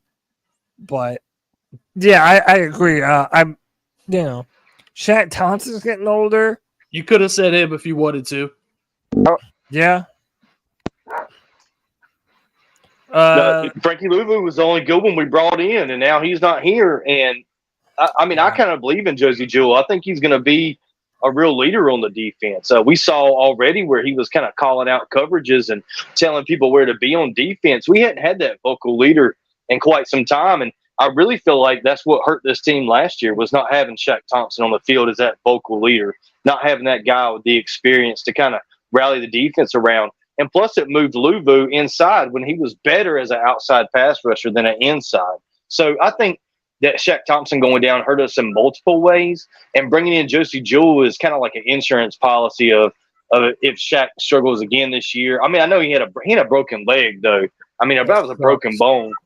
So we got to give him a little bit of grace because the year before he led his team in tackles. So I think Shaq makes a strong resurgence this year. We know he's not that great in coverage. I don't think Josie Jewell's going to be amazing in coverage, but I think he's really going to help Shaq stop the run. The one I'm worried about, Cody, I don't know if y'all mentioned it because I lagged out, was Dane Jackson. Did y'all go over him? No, we haven't mentioned him yet. He was on my list, bro. That's a great one, dude. Bro, J.C. Horn goes down, and like that secondary is screwed because you got Fuller and Nick Scott going at it for strong safety, and free safety is Woods and Sam Franklin. You pull J.C. Horn out of that secondary, and it doesn't sound very intimidating. Like I was saying earlier when I blurted out, Troy Hill's 33 years old. I mean, we're not trying to develop him or have him be a future part of the Carolina Panthers. I mean, his expiration date. We're lucky. He's like that milk that's expired in the refrigerator, but it's still okay. So you go ahead and fix your glass, but you better not drink none tomorrow or the day after. That's Troy Hill, bro. Like he might get us by this year, but we don't need to be moving forward with him. And that's what I'm worried about with Dane Jackson because I was listening to a Bills fan talk about him today, and they said that he's really professional, and he's a great number 3 cornerback. And that's not where he's at for us. He's our number 2 cornerback. If J.C. Horn goes down, he's our number 1 cornerback. And I don't like that at all. And they said a lot of times, like, he was in position to make the play, but never got his head around to actually make the play. So I don't know what Dan Morgan really loves about Dane Jackson, but I hope that he's right on him, because that secondary gets thin fast, especially at cornerback. And I agree with Pickle at strong safety too, because we $8-10 million in dead cap for cutting Von Bell, and to see Von Bell return to the Bengals and have a good season, while Fuller or Nick Scott struggles here, and that's bad news for the Panthers, because that's who we brought in, and that might be what gets Severo in trouble, but we'll see how it kind of plays out. They got to stop the run before they do anything else. I know that much. Yeah, and I know Panther Pickle really thinks that the Panthers really like Dane Jackson, and maybe he's right. Maybe they do. But my prediction is I think that the Panthers are going to make a free agent signing at corner, kind of at the last minute, like they did last year with what was the edge rusher, old buddy that came from the Ravens and didn't do shit? Justin Houston. We're going to sign either a Stephon Gilmore or a what's his name, a Dory Jackson, and we're gonna sign them in like the 11th hour. We're gonna do it like right before we got to play meaningful football, and we're gonna make an addition to this team. Because listen, I'm sorry, like Dane Jackson may be professional, and I'm sure the Panthers do like him, but I also think that Carolina would be very foolish to just right now, Cody. him.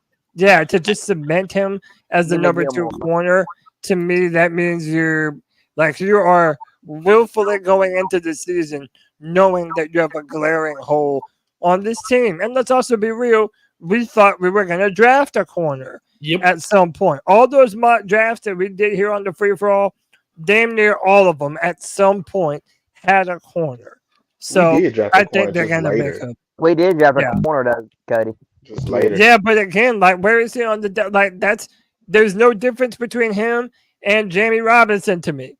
Like, who are either of them? Like, they're drafted so late. It's like, I'm not gonna throw your name out as like a legit option. I thought they were gonna take a corner early in the draft. I thought they were gonna get the guy from Oregon. Or from my understanding, they really like DiCaprio Boodle. I know Panther fans don't really like him, but they really like him. Listen, I have no problem signing a free agent. I'm up to play right now, Cody. But here's what I see if you sign Gilmore or White. In about 4 weeks, he'll go on IR, and that'll end that, because both of them are so injury prone that they'll end up on IR before the season's over anyway. So, if you want to sign it, if they sign a free agent, I'm all right with that. But here's what I think. I think if they sign a corner, it's going to be right before the regular season when final cuts are given. Yeah, I agree. A bunch of people waived. And then even if we claim somebody, people are going to be kicking and screaming because I don't want him. I wanted the other guy. But everybody's talking about what. But no, I mean, I'm glad that. Hey, Pickle, you wrong, bro. They will. Is there anyone else wanted to jump in here on some of these positions that you're sort of how about this one? I'll throw out, and I'm not saying I'm worried about him, but Shy Tuttle. How are we feeling about Shy Tuttle, a nose tackle? That's a name. That's a name that doesn't really get a lot of talk amongst Panther fans. I think we kind of just assume that he's good enough to roll. I know we've seen his relationship with Derek Brown. They're really good friends. We like that camaraderie. And I think the Ashawn Robinson mixed into those three. We might have an underrated little D line this year, man. Yeah, but, I think Shy Tuttle will make the roster. As far as starting, I really think he'll start the year, but how we see the development of the guys behind him. But if the main guy behind him is Thurman Thomas or is Nick Thurman, no, just keep Shy in there. Nick Thurman is worse than Shy is as far as stop and run. He worse than Shy was. So yeah, I mean, now I like the rookie Camardi. I even like some of these undrafted rookies up there. Camardi guy, Jaden Camardi. Yeah, Jaden Camardi, I like him a lot. I can see him working himself into the start into like a lot of rotational pieces, maybe even bump shy from a starter. But Really, you think so? I had maybe at He's some a point big this body, year Cody. it's possible. But as far as some of the others like Nick Thurman and Ray, I just think Nick Thurman he's just a camp guy. The only reason why he got lucky and made the roster last year because they couldn't find no other fool to do it. Hopefully, Hey, it we have a ends up guy on so our he can team. Spears. I don't mean to interrupt you. We have a guy on our team named Christian Doofy. Y'all remember Scary Movie? Yes. Y'all My remember germs. Doofy? Yeah, my germs. Dude, that'd be funny if it was actually him. But yeah, man, we have a lot of young players on the team. Chow Smith Wade is going to be interesting. I think Charles Smith Ways, and listen, I'll throw this out there because I really believe this, and I've mentioned it on Spaces sporadically. I think in the end, before the end of next year's season, Charles Smith Wade will be pushing for a starting spot. He's never played nickel. He's only played outside. So don't be surprised if things happen in a different way. But I tell you what, when you listen to interviews with him, Pickle, he is an able participant in moving to nickel. He has I do. Yeah, he has embraced the move. He seems to be excited about it, and other people have said about him that they feel that he is better at that nickel corner position. And at the Senior Bowl, he really, really stood out in that role. So they've already put him in. Yeah, and he looked really, really good. So, you know what? In my opinion, Chow Smith Wade, he could be one of those guys that really comes out of nowhere and impresses if we put him in the right position to do so. Like, I'm going to be real. I think I'm more excited about somebody like Chow Smith Wade over somebody like, say, Jaden Cromartie, because I feel like Chow Smith Wade has an easier time to get the starter with Troy Hill in front of him than Cromartie with Ashawn Robinson in front of him. Right. If we don't mind, Dan Floyd has a question about Coker. I'll tell you what. And then he's working NFL Network. Yeah, he's a wide receiver. He's an undrafted wide receiver. Holy Cross. Holy Cross. Yeah, from Holy Cross. I forget the damn name. He's this man right here. Yeah. You. Well, the guy that I'm talking about, I can't remember. Charles Davis. He was on XM Radio the other day, and when a caller had mentioned him or something about him and the Panthers draft picks, and he said, "No, I'm sorry, they talked about Burnett, the linebacker." And Michael. Charles Davis said his understanding was that Dave Canales wanted this guy in the 7th. Dan was going to draft this guy in the 7th. But Ivero wanted the linebacker. So they got to checking and looking and talking to the agents. And they realized that this guy they could sign as an undrafted free agent anyway, because his father is an extremely hardcore Panther fan. And they were already talking to him, but he was pretty much agreeing to it. Bennett had already been talking to the Chargers to go in there so he can follow his college coach there, because he's from Michigan. And it was almost a done deal. So that's why Dan Morgan drafted Bennett instead of Coker. The Coker was this far away from being a 7th round draft pick. So very interesting. This guy makes the roster. I know a lot of people are very excited about him. Hey, y'all help your boy out. When they list the height as 6'0", what the hell are they saying? He's 6'1" or 6'3"? He's knocking on the door to 6'2". I mean, he's knocking on the door to being 6'1". Oh, so he's like 6'1" and a third. Yeah, he's 6'1" and almost 6'2". Yep. See, if you add the 1 and 3 together, it's 4. Maybe he's 6'4". Well, goddamn, that's why we need to figure out. Like, I mean, that's a 4-inch height discrepancy. That's Hey, a hey, real Cody. discrepancy, you know. Hey, Cody, Whatever. hey, Cody, no, y'all. I got this, yo. It's training camp. Just bring a measuring tape. Say, come on over here, bro. We'll get this Yeah, right. hey man, we'll figure out how tall you really are, man. Steve Smith said he was but his no, favorite that's route runner in the class. yeah. Wow. So Which then how is did you?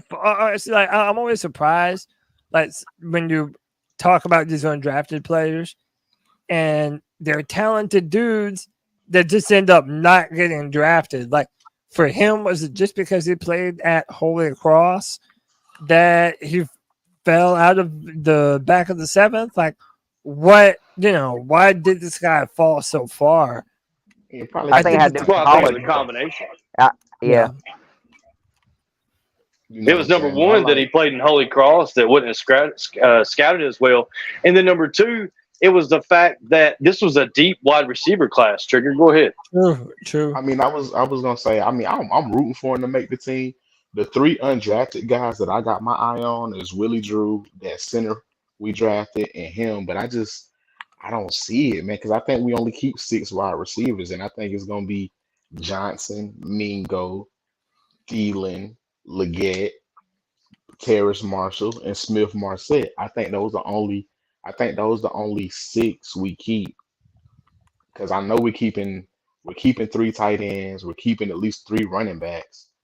You know what I'm saying? So I think it's gonna get crowded. You know what I'm saying? So Is this the probably keeping corner you 8 were talking? O-linemen. Is this the center you were talking about? From Oklahoma. Yep. Andrew Yep. Ryan. Okay. Yeah, now, if you talk about wide receiver, here's what I think, and a lot of people see you have to have 2 returners in this new return rule. You can't go out there with just one returner. The guy has to be a legitimate returner.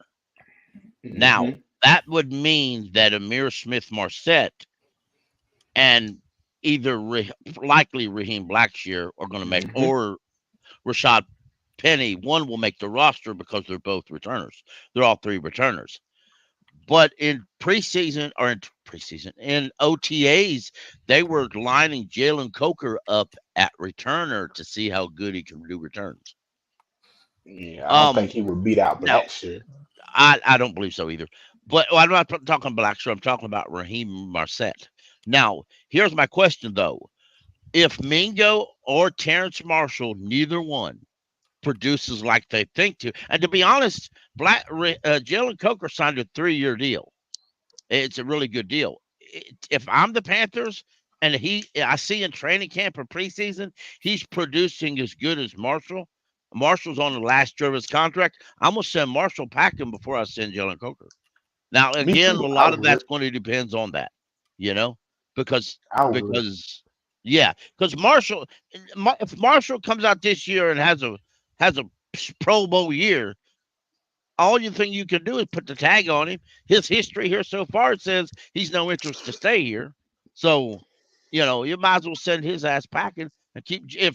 If the training camp and preseason show you that other than maybe some experience, they're at the same level, I'd keep Coco before I get Marshall.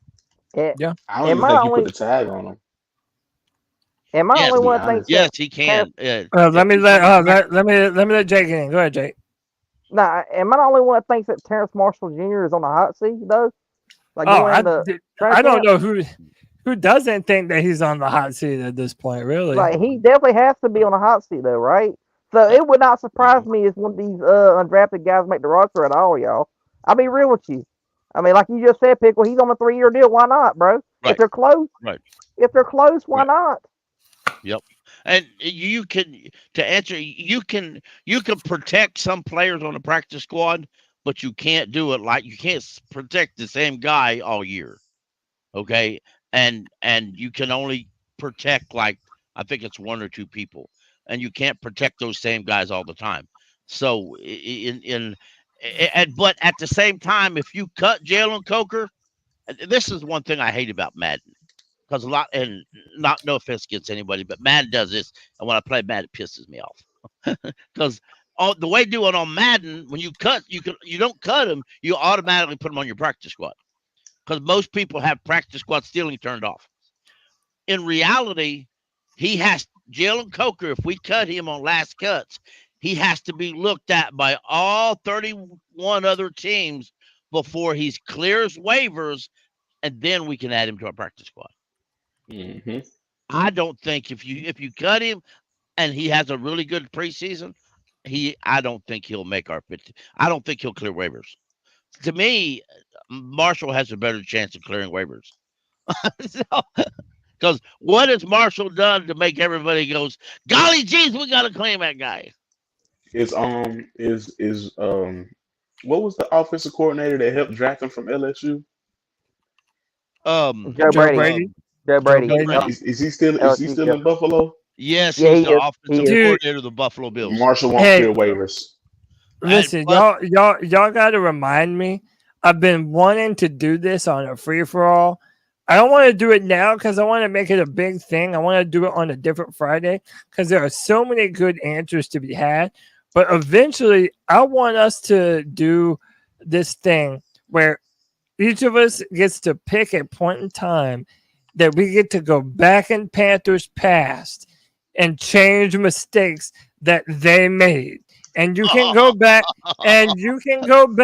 to any point in Panthers history and tell me what you would have done different and what you would have changed at that specific point in time. I don't want to know your answers right now because this is going to be something that I want people to really take time to think about. It'll either be next Friday or the Friday after. I might not be in town next Friday, so Tony might be doing the show next Friday. Either that or we might take a hiatus next Friday. But either next Friday or the Friday after, we definitely need to do that because there are so many good answers. I want to see what y'all would come up with and when y'all would specifically go back to. And that's why I bring that up, with what you were saying. Like, there are so many things that we could have done different at different points in time that, like you mentioned Joe Brady. Man, we had such an opportunity at that point in time to, I think, really have a special football team. But we just made a couple of decisions that just tanked the whole thing. But I feel like Joe Brady was very scapegoated. I feel like he was the fall guy for an inept offense, and they had no other choice but to fire Joe Brady. And now he's an offensive coordinator over there in Buffalo. So I don't know. We'll see. All Joe Brady needed was somebody on his team at some point. Let's take the coaching staff right now. If the Panthers would have had a offensive consultant or what's the name of the dude setting up there? I can't remember. Jim Caldwell. If the Panthers had Jim Caldwell setting up in the office as a consultant when Joe Brady was here, Joe Brady probably would have done a lot better job because he just never had called offensive plays in the NFL. And he didn't call him that much in college. Wasn't that Joe Brady was a bad guy, but like you said, Cody, he was scapegoated. Instead of saying we're going to bring him some help, we're going to blame it all on him. Yeah. So, yeah, that's definitely going to be a great discussion once we do make that happen. But hey, I might go way back, farther than a lot of people. Oh, I love it. In fact, I want you to, because everybody's is probably going to be more recent history. So if you want to go back, everybody out of the water. Yeah, go as far back as you need to. And yeah, that ought to be a fun one. I want everyone to start thinking about that too, because you might think that you know your answer right now, but then you can go back and look at different weapons we could have drafted, different defensive players we could have drafted, different coaches we could have hired. Maybe instead of drafting a defensive guy, you had drafted a offensive guy. Yeah, man. Like just, no, I'm not even gonna say them. There's so like Dan Floyd said, there are so many shoulda, coulda, wouldas that it's just like you can have your pick of them, right? It's sad. It's sad. It really is, man. Yeah. It really is. The Panthers are the team of shoulda, coulda, wouldas, man. Yeah. God, that's depressing. But all right, before we move on to the final subject, or actually no, we got two more.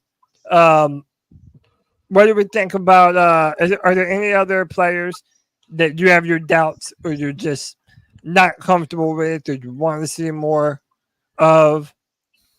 Anyone that's penciled Have we as a already talked about starter? Icky? Real quick. Yeah, that was mine, but you can mention it more if you want. Yeah. Yeah. Go ahead. No, go ahead, Pickle. Eddie Panero, your ass is out of here. Oh yeah, sticker, Oh sticker, yeah, right? that's a I just given. had to say that. Sticker. That's a given. Yo, I get just your had to little say ass that. out here, bro. I like my kickers thick as fuck, boy. Yeah. Oh, Thick as fuck, boy. I mean, And no, I'm not pausing, bro. Ain't no one can make me neither, bro. No diddy. I like them. No diddy. I like them no thick. Diddy. Hey yo, I just want to see how this roster is gonna shape out. But like, y'all think we gonna be in a situation where we're like, where we have to keep 4 running backs and 6 wide receivers? Damn, 4 running backs is a lot of running backs. I mean, Yeah. because I we know we keeping two. We know we keeping Yeah. Chuba and Jonathan Brooks, and I don't think Years Miles is ago- going nowhere because of the contract. You know what, Trig? When Fox run the show and he was a run first offense, he kept 4 running backs, didn't he? Not counting the fullback. Not You counting. know what? So to be honest, Trig, I think this question is entirely dependent upon the health of Jonathan Brooks. I really do, because I could see them rolling with 4. So there's let's be clear. Yeah. There's nothing they can do about Miles Sanders. Even if you traded him, there's dead cap money, right, Pickle? Like, isn't that? Yeah. Oh, okay. Yeah, So yes. yeah. Yeah, So you're Miles stuck with Miles dead cap. Sanders, Miles ain't going nowhere. love him or hate him, Miles Sanders isn't Right. going anywhere. Chuba's on the last year of his deal. He's been like by far our most consistent runner. He's not going anywhere. We don't know the health of Jonathan Brooks right now, but he's going to be the future, so he's not going anywhere.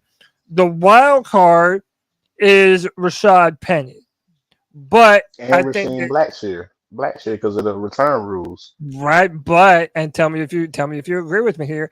I would put Penny over Blackshear just due to his history with Canales. He has history with Dave Canales, and he has been a good runner in the past, even though he has had some injury concerns. So, yes, You're I right, would, Cody. but I probably would put Penny over Blackshear a little. But those two are the wild cards to me. Like, those two are the guys that are not guaranteed to make this roster, in my opinion. Blackshear and Penny. Here's the thing with Penny. Penny has such an extensive injury history that there's a lot of questions. Does he stay healthy through training camp or preseason? Because if in preseason or training camp he shows signs that he's already beat up, I wouldn't keep him. Blackshear's for a while. Blackshear's ain't or hasn't been. He's been relatively healthy. But hey, here's an idea. Brooks is healthy by training camp, shows out very strong.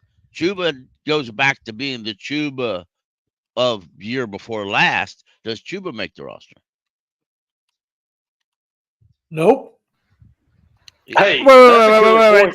Ask me that question. But I was looking. So ask me that question one more time. All right, here we go. I want to chime in after you do, Cody.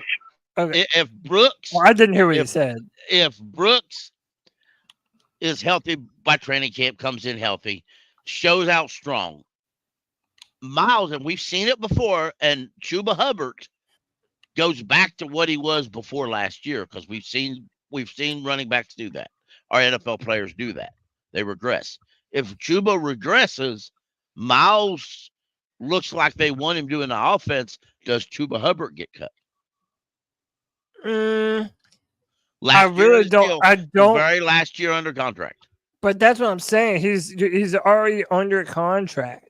So I would 1 say year. no. I mean, I would say no. Now, granted, I would say no. I've been a Chuba defender, but that's why I said to me it's Penny and Blackshear, because Chuba has been putting in work. He's been showing videos of him deadlifting, and I'm sorry, man. Chuba Hubbard has done nothing but get better almost every single year. His numbers may have not been what they were the year before, but dude, Chuba has been our most dependable runner. And yes, he used to have butterfingers, but he has even grown as a pass catcher as well. So I really don't think he's the odd man out. I think the odd man out, if Miles Sanders looks good and if Jonathan Brooks comes back ahead of schedule, I really do think that it's Blackshear and Penny that are going to be the odd man out on this part of the conversation. Go ahead, Deej. Well, I don't disagree with what you said, first of all. But here's my thing. Let's look back to Dave Canales and his offense with the Bucs last season. Okay, we'll look at White. How many carries did White have last year? 274 carries. Okay, now I don't doubt Chuba Hubbard's ability to carry the ball that many times. I do worry about Jonathan Brooks coming back from an ACL carrying the ball that many times. But let's look on into his stats, the stats of White in the Dave Canales offense. How many passes did he catch out of the backfield? It was over 60. He caught over 60 passes in that Dave Canales offense. Dave Canales needs a halfback that's uber efficient at catching the football. If the scenario plays out that Panther Pickle laid out, that Brooks is healthy for training camp, Brooks is the clear starter over Chuba Hubbard. I don't believe that Chuba Hubbard could catch 60 passes out of the backfield for the Panthers. But I don't like the situation of putting Jonathan Brooks carrying 274 times coming off of ACL. I feel like this is a catch-22. We better be changing things for the Panthers considering the play calling for the Tampa Bay Buccaneers, because this backfield right now is not equipped to run the same type of offense that he ran in Tampa Bay. We're going to have to do something different. It's probably going to be a little more of us pounding the ball up the middle with Chuba Hubbard than it will be the same kind of more spread and getting the ball out quick to the back like he did with White. Because I don't think Chuba's ready for that, and I don't think Brooks is ready for that many carries. So it's going to be very dynamic what happens to this running back room going forward for the Panthers. I don't think Brooks is going to be ready for training camp. I know Pickle thinks he is, and Nicole thinks he is, but I don't think he's going to be ready. And I think we're going to see a whole lot of Chuba Hubbard up the middle of the field for the Panthers. That's just my opinion. Yeah, I'm all for it. Cody, I want to make a correction here, okay? I looked to make sure, and I was wrong. If Miles Sanders is traded, since it's after June, if he's traded, we'll save $5 million in cap. Well. Now, here's the catcher. Here's the catcher. His cap number is $7.6 million. If we trade him to another team, that team has to pick up that $7.6 million. So your question you got is, does he present enough for another team to give up anything and take that cap number, even if it's nothing? Yeah, that's tough. Conditional 6th-round pick next year or something. Yeah, but I mean, do you for sure? But with all the running backs that have been on the market, that have come and gone, with people, the draft is over. Like, no one's doing that. You know, exactly. no one's making that trade. So again, like, Miles is going to be here. So Miles is going to be here. We know Jonathan Brooks is going to be here. And if I'm betting between Chuba, Blackshear, and Penny, I think it's going to be Chuba. But there was a great original question by Trig, like, how many running backs do we run with? It is a good question, man. I mean, you got to have. If we keep 3, let me ask you this: if we keep 3, and we know it's going to be, well, hypothetically, it's going to be, it's going to be Sanders, Hubbard, and Hubbard. That's your 3. Yeah, that's your 3. Yeah. If you don't keep a 4th, who makes the practice squad? No, wait a minute. Penny might not be eligible for the practice squad. Why not? All of that. Well, he could be. Yeah, he probably could be. And nowadays, anybody can be eligible for practice squad. Yeah, I mean, he was a free agent. Yeah, in Madden, it's not, but in real life, anybody could be probably. But I mean, well, that's another question though. Would both clear the waivers? Now, Blackshear may not, because he's been a lot more healthier and he could do returns. and he has run some pretty good runs. I'm just saying somebody may pick him up to be their fourth guy or something, maybe a third. You know what I'm saying? Somebody. Yeah. Cody, if they're going to You know. honor running the football, I would vote for running backs, but that's just me. Yeah, because Thomas Hey, Brown. it damn sure isn't a bad idea. Right. Like Thomas if that's I'm your just saying, ethos. if we Thomas don't keep Brown- Blackshear, who's returning kicks? Well, that's a good question. Well, Well, see, that's to what I'm saying. me- you have to have two kick returners. Yeah, so if okay, but like have- to me, that's where guys like Terrence Marshall Jr. and the Coker guy might be able to make a name for themselves. And Xavier Leggett returned some, but right, I'd be scared to put keep him out in there. mind, I never liked to put Smith out there, even though keep in mind it's the brand new kickoff this year too. Right. So it's going to be different. You're going to need a special type of skill set. And by the way, like Jermaine says, that's the kick returns, that was Blackshear's thing. So, maybe that does put him ahead of Rashad Penny. I'm not sure. It's going to be very interesting to how about this? Special teams are going to be fun to watch this year. Between Harris and Revis, that we're all pulling for with kicker, but we've got the new kickoff that we're doing. Like this is all, dude. Special teams are must see TV, baby. I just think Cody, if I can throw this out there real quick, y'all need to watch our spaces. Me and Deez, we do an excellent job. We go this site called NFLDraftBuzz.com, and we actually their site allows us to cut and drop players out of a depth chart, and we actually make up our own depth chart. Me, Cole, Deez, I did it once with Kyle. We love to do this on Spaces. Y'all check us out, and then you can have a say on how many we keep. In our little mock, I think we kept 4. I think we did, my friend. I did, but it was hard because you have to make cuts and spaces at places. But we did keep 4, and I can see them keeping 4. Oh, that's another name too. I really ISM. ISM. That's another name to keep in mind too. That's what I was saying the other day on our spaces, is because to me, ISM and Blackshear are right now before training camp are our best returners. You always keep your best guys, so you keep them 2 guys. To me, that's what I was saying. That's why I was saying I think they make the roster just off special teams alone. Exactly. And while Penny's good, and he was a good returner, and Canales was good to say that. But at the same time, like I said, with Penny's history, if he starts to show a few injuries or a little banged up in camp or preseason, Dan may not want to keep him, because remember what Dan said last year as an assistant GM about injuries and keeping guys who are relatively injured all the time. So anything's possible. And this will make training camp this year very exciting. I just think Blackshear makes it, and Smith Marset makes it just off their special teams ability. And like my guy just mentioned, they're catching out the backfield. If Brooks is not ready, Blackshear is good at catching out the backfield. Trent, let me ask you this. Miles is already hurt in OTAs. He's already dealing with the heel. Yeah. Let me ask what you you about to say, Pickle? Yeah, let me ask you this real quick, man. On a regular at game day activations, we generally keep 4 active, right? That's what we generally keep.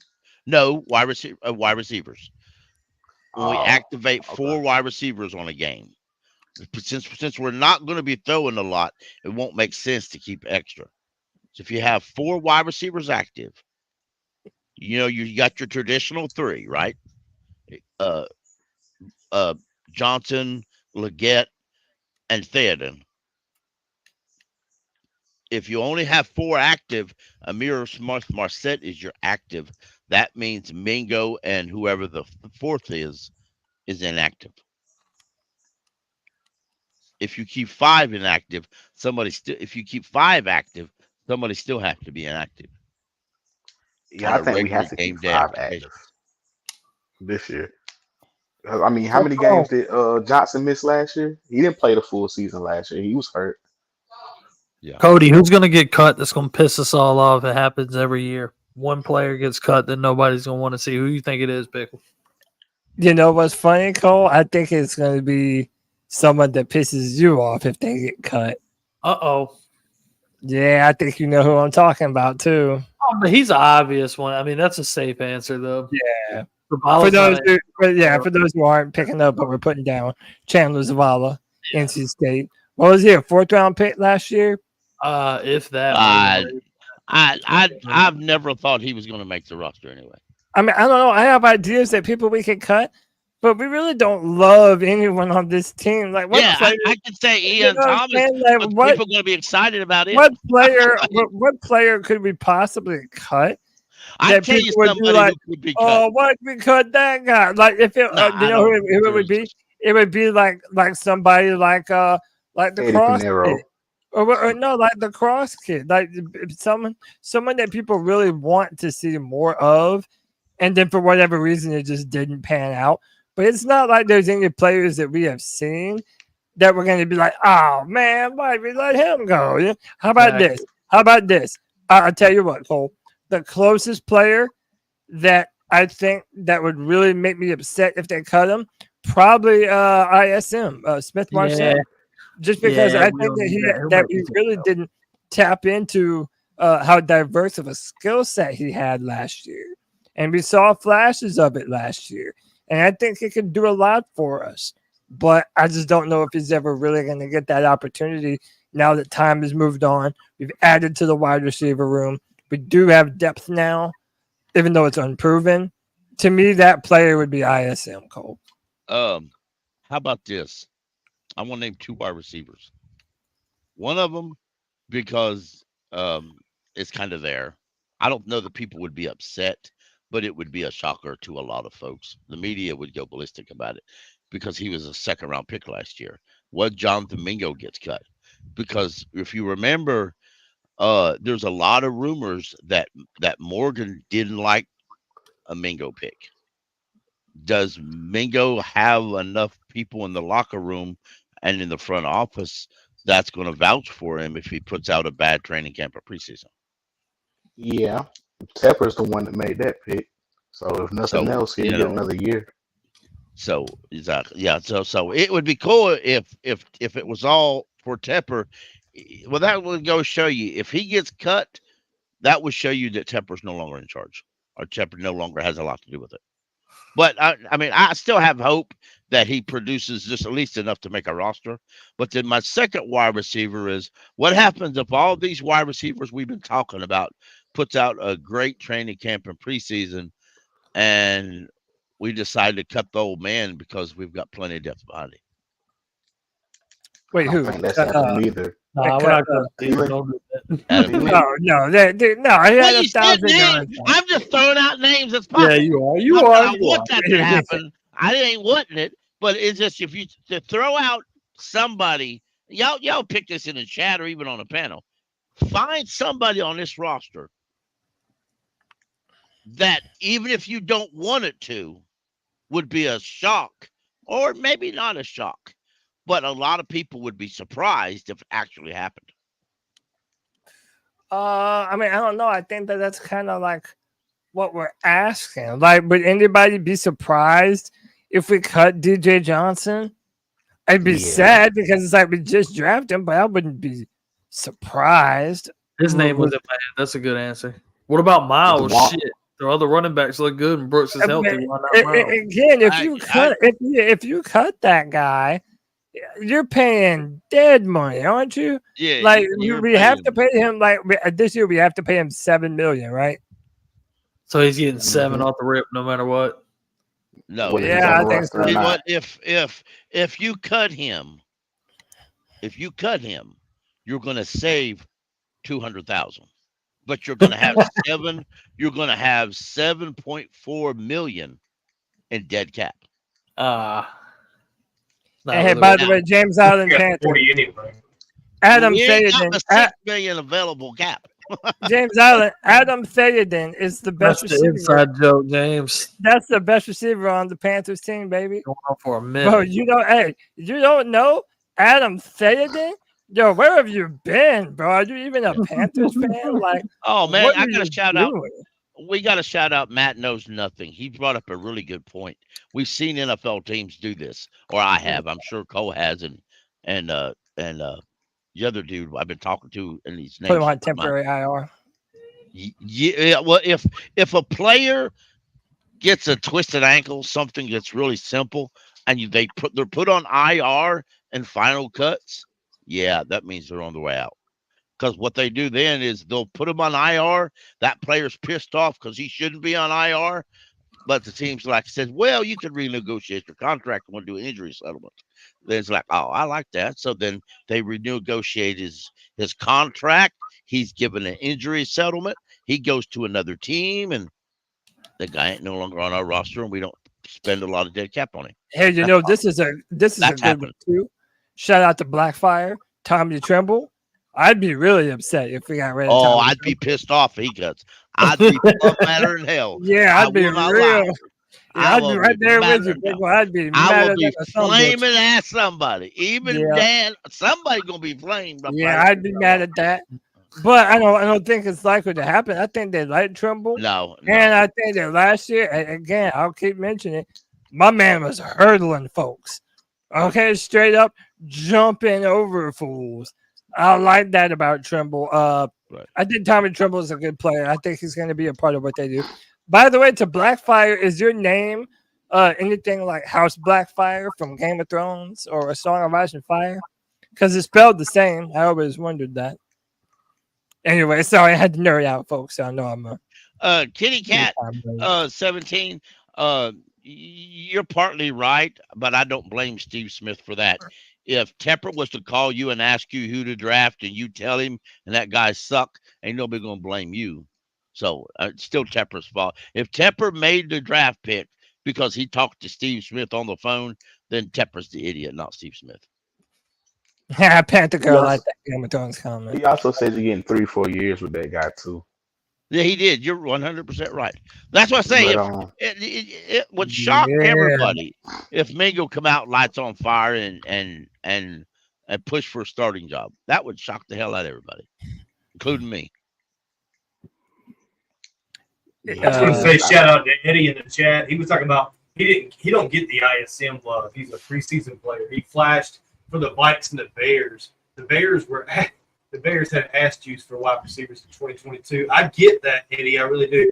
And I'll preface that with Eddie is a Bears fan. So thank you for showing up, man. We appreciate you. No, Eddie, ISM, look, he was one of the few players that was playing hard for the Panthers last season. Him and Tommy Tremble alike. There's not two other players you can tell me besides Derek Brown that were playing that hard for the Carolina Panthers. And not only that, ISM was a big player on special teams. Ran back a punt, I believe it was, to tie the game or put us in the lead late in the game. So ISM was important for the Panthers last year, and that's why Panthers fans are really clinging on to him. The reverses too, he be scoring on.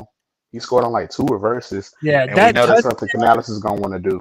Was that in the Packers game that he had that really nice touchdown where he got big body on him and just forced his way into the end zone? Yeah, I think it was Green Bay, right? I don't know. Yeah, I'm gonna have to look it up. I remember the punt return was against the Bears.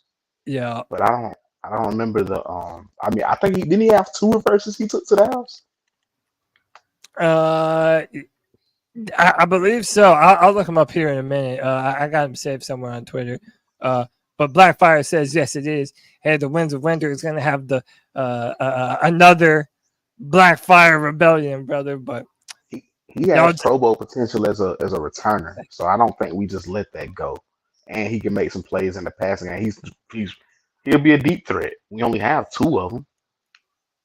Him and Leggett. Those are only 2 people I feel like can take the top off the defense. Yeah. I mean that. Well, I don't know. I mean Smith, Marshall, dude. Let's be honest. We have a few guys that can take the top off of the defense. Like if we're judging by their 40 times, you know what I'm saying? Like we have a few guys that can do it. And then we have the guys that have not proven themselves a bunch that we also know can do it. Terrace Marshall Jr. theoretically can take the top off of a defense.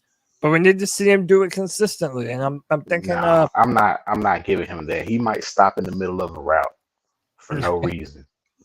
right. I'm just saying he technically has the speed to do so, but I'm just not seeing him use that speed as effective as we want it to. Even Mango, like Matt Knows Nothing says, Mango has speed.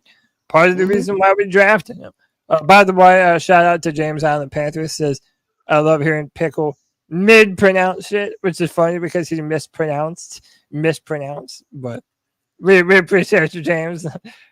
Everybody, you're muted, Pickle. Nobody can even hear you shout at him. Of course. Listen, I graduated from West by God, Virginia High School. I got my education in West Virginia. Accept it. Shout out to all the Bears fans out there. I understand why they don't like ISM. He played for them in 22. He played in 6 games. He had 1 catch. He was targeted 4 times and had 1 catch. Maybe that's because your quarterback sucked. For the Panthers, No, I think he had 8. He had 8 catches for 10 targets and 51 yards.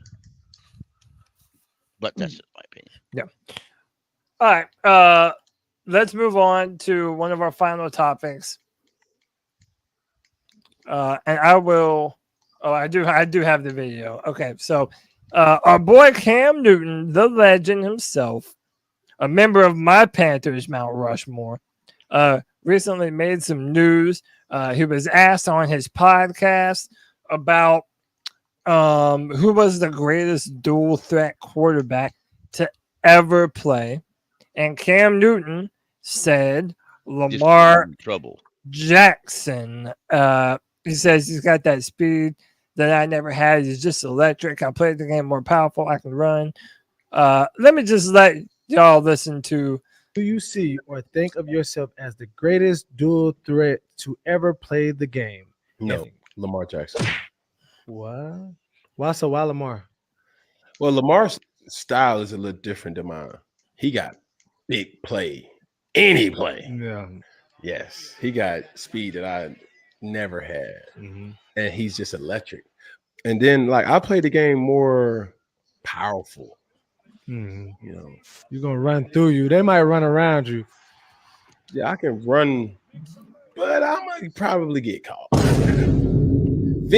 Lamar, they ain't getting caught. So shout out to Cam, always being very humble, which he always has. But that's part of my question: is he just being humble? I mean, I have no doubt that he actually believes this. I don't think he would lie. But you know, I know we're biased. We're Panther fans, but what do y'all think? Is Cam Newton the best dual threat quarterback of all time? Or is it Cam Newton? Now, look, Lamar is incredible. I take nothing away from him. But he has yet to get to a Super Bowl. Cam Newton has. I'll also say this. He is very correct that Lamar Jackson will run away from you, and there is nothing you can do. You will never be able to get your hands on him. Whereas you might catch up to Cam.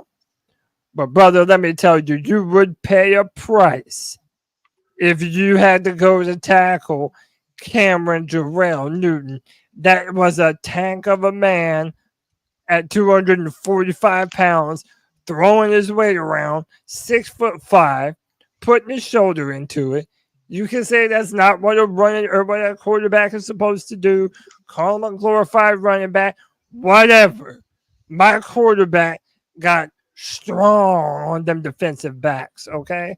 So, to me, if I'm going with the arm talent, the power, the vision as a runner, I'm sorry, man. Maybe I am biased, but I'm taking Cameron Jarrell Newton all day, baby. Ace Boogie for the one time. You already know what it is. What do y'all think about this? Michael Vick. Oh, damn. I'm about to kick you off, Twig.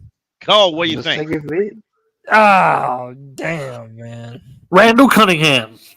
Oh, damn, man. I'm kicking everybody off this shit. I want to say something. Last week, a bunch of folks in the chat called me a Cam hater because I speak my mind about Cam, and I love Cam, but I can't call him the greatest if I don't believe he's the greatest.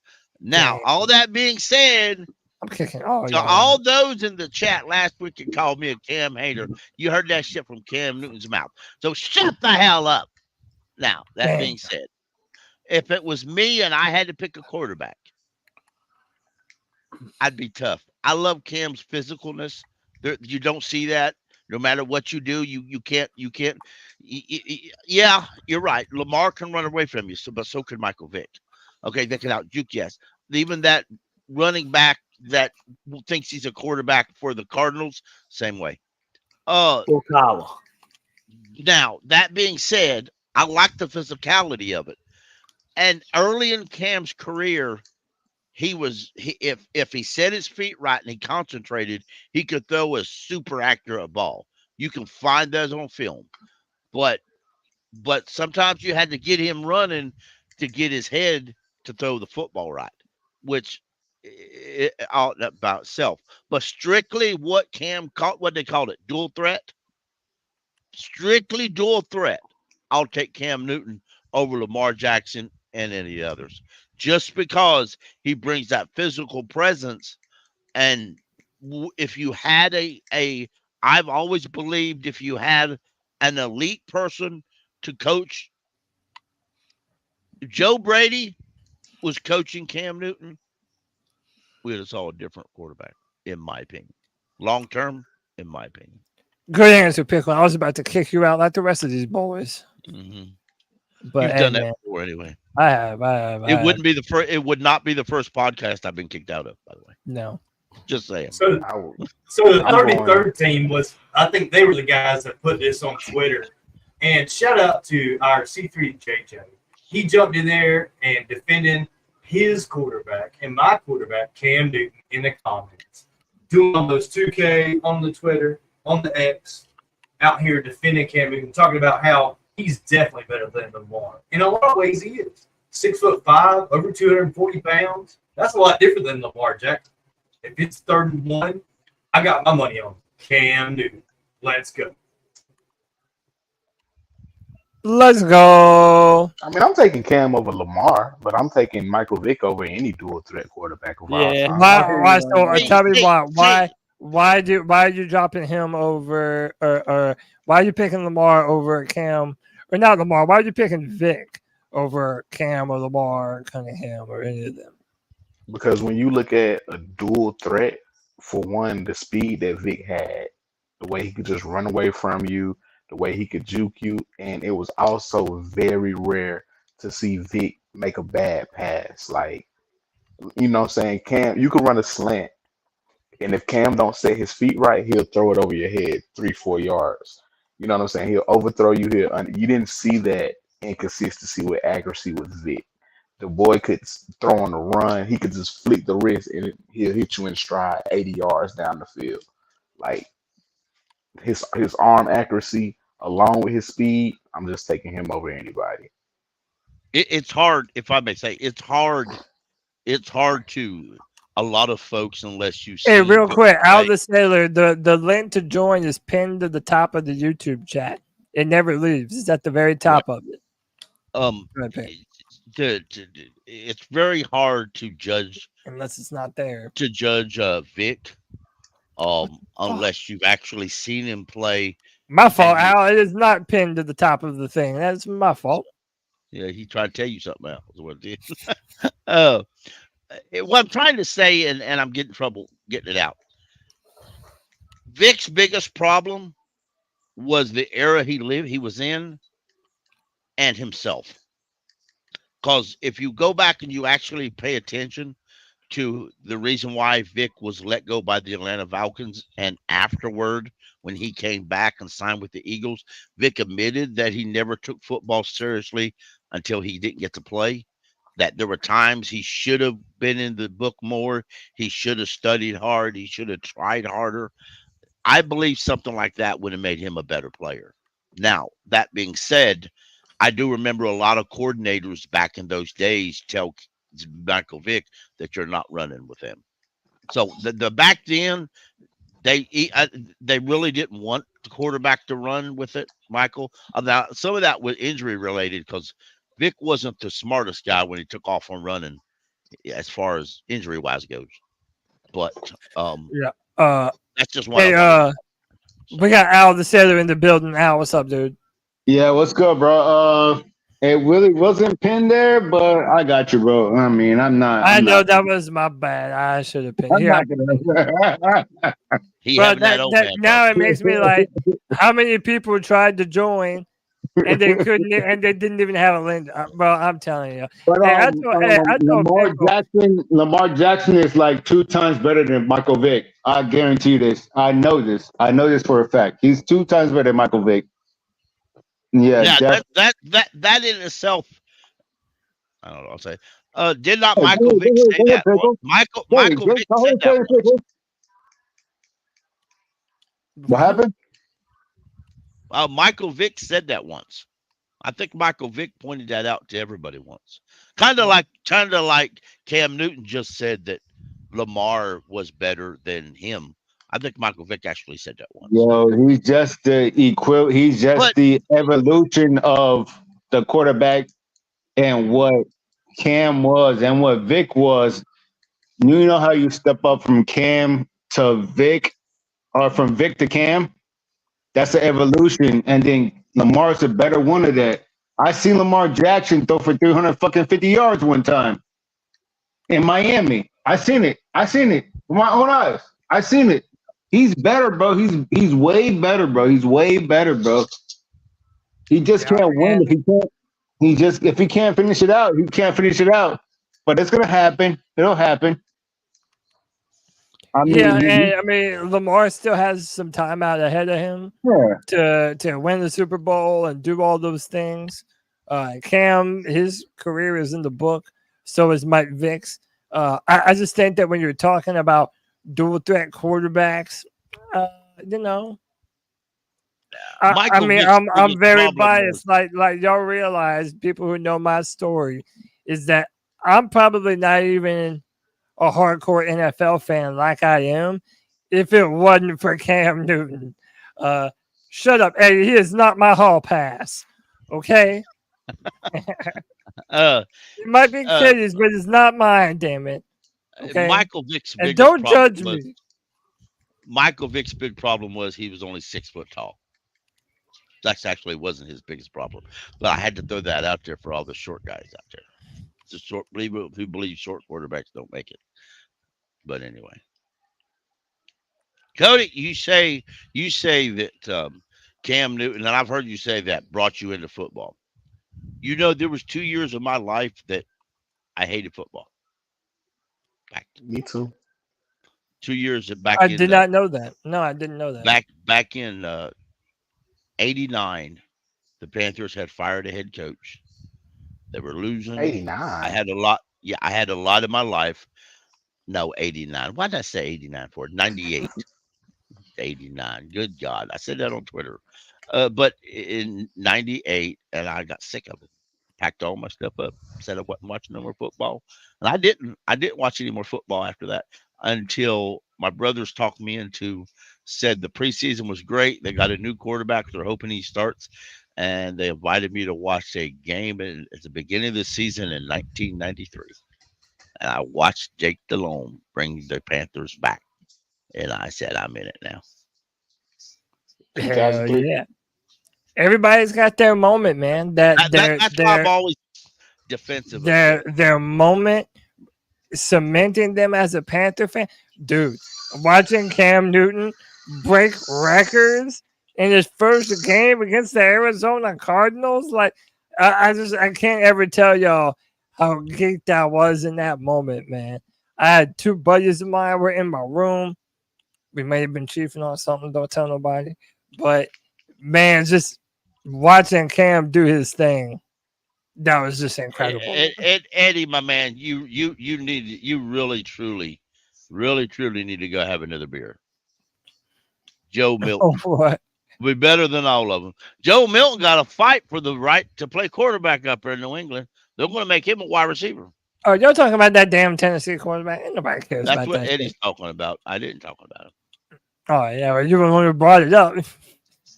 Hey man, yo, let me bring my homie all the way from the beautiful shores of Hawaii. My man JD is back on the free for all. JD, what's up, brother?